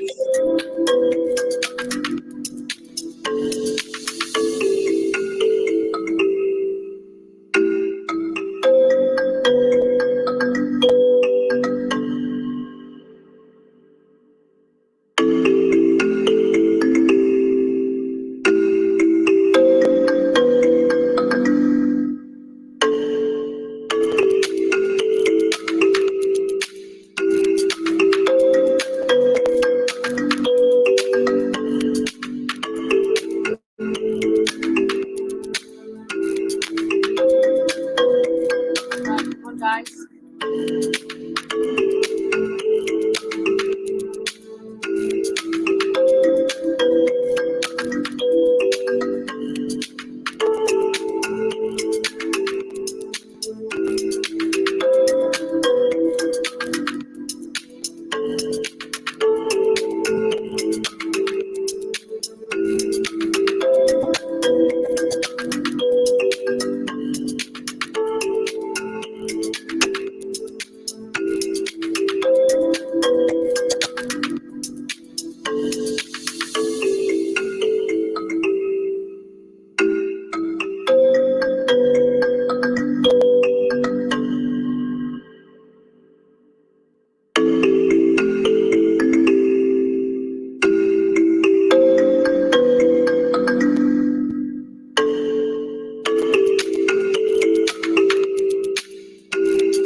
Okay, we can see full H1 is reading, followed by ABC.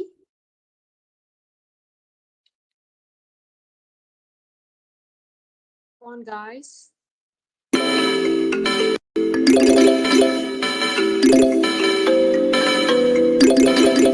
I do this.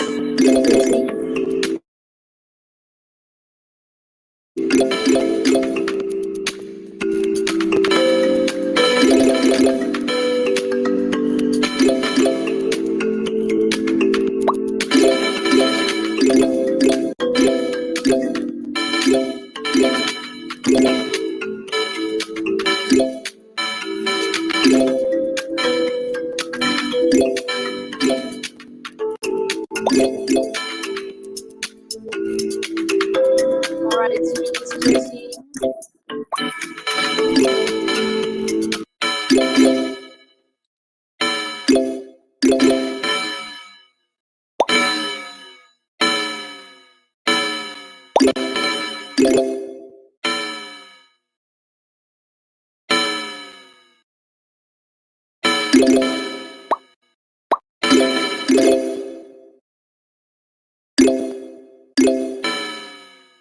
full one is maintaining the place, first place. Is anyone gonna be full one?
Okay, seems like Anila Star is taking ABC place.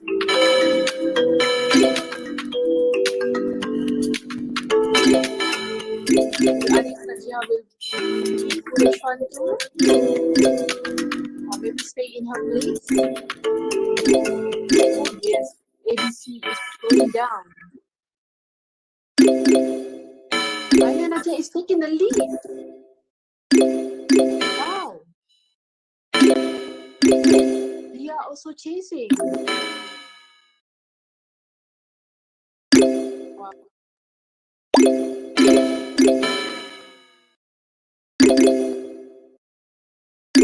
Are we going to see any broadcasts? Who will be the winner?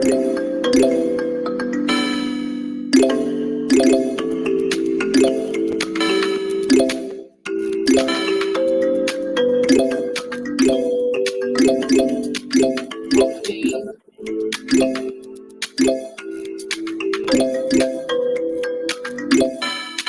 80% has ended up their game.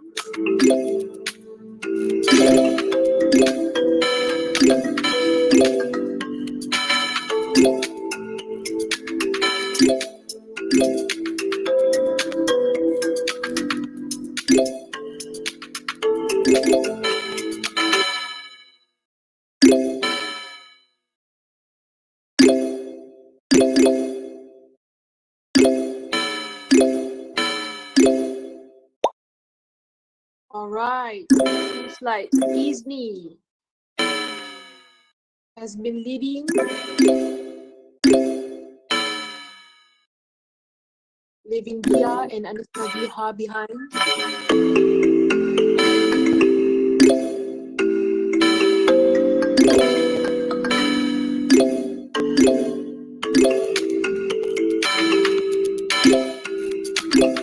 Ramya is chasing. Ramya takes second place.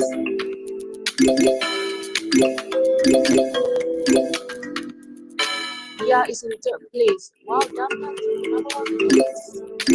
Disney falls number two.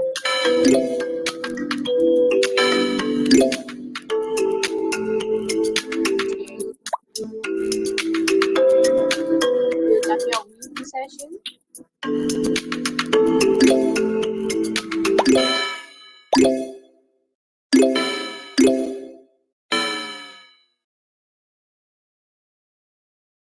Okay, 92 participant has done the game.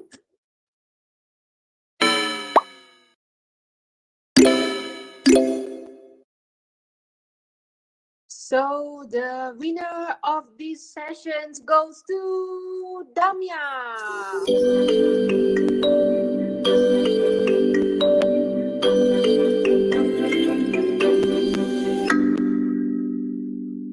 Okay, congratulations, Damia. And to the winner of this session, please contact our team leader to claim the gift. So before we end our second session, all the participants are required to turn on your cameras for our last photography session. All right, ladies and gentlemen, please get yourself prepared for our last photography session.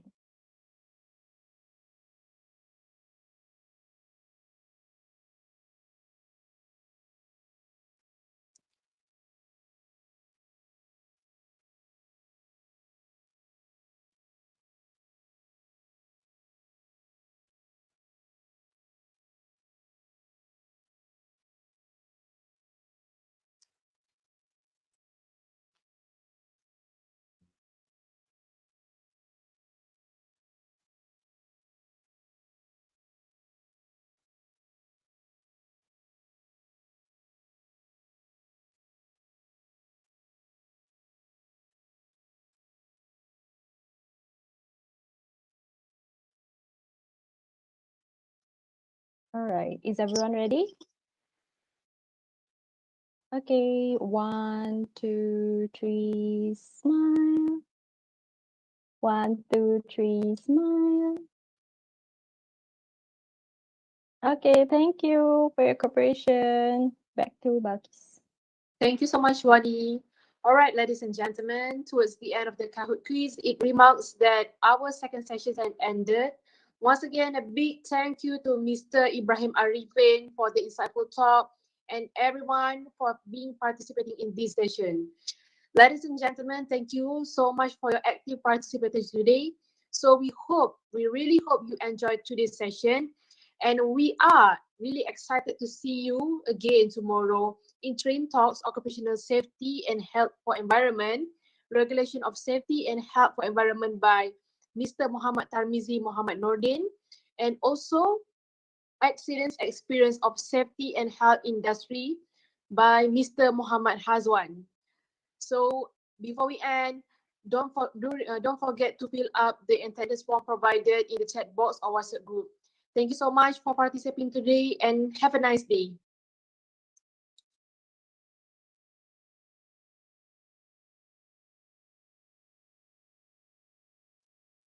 Okay, thank you, Bertie.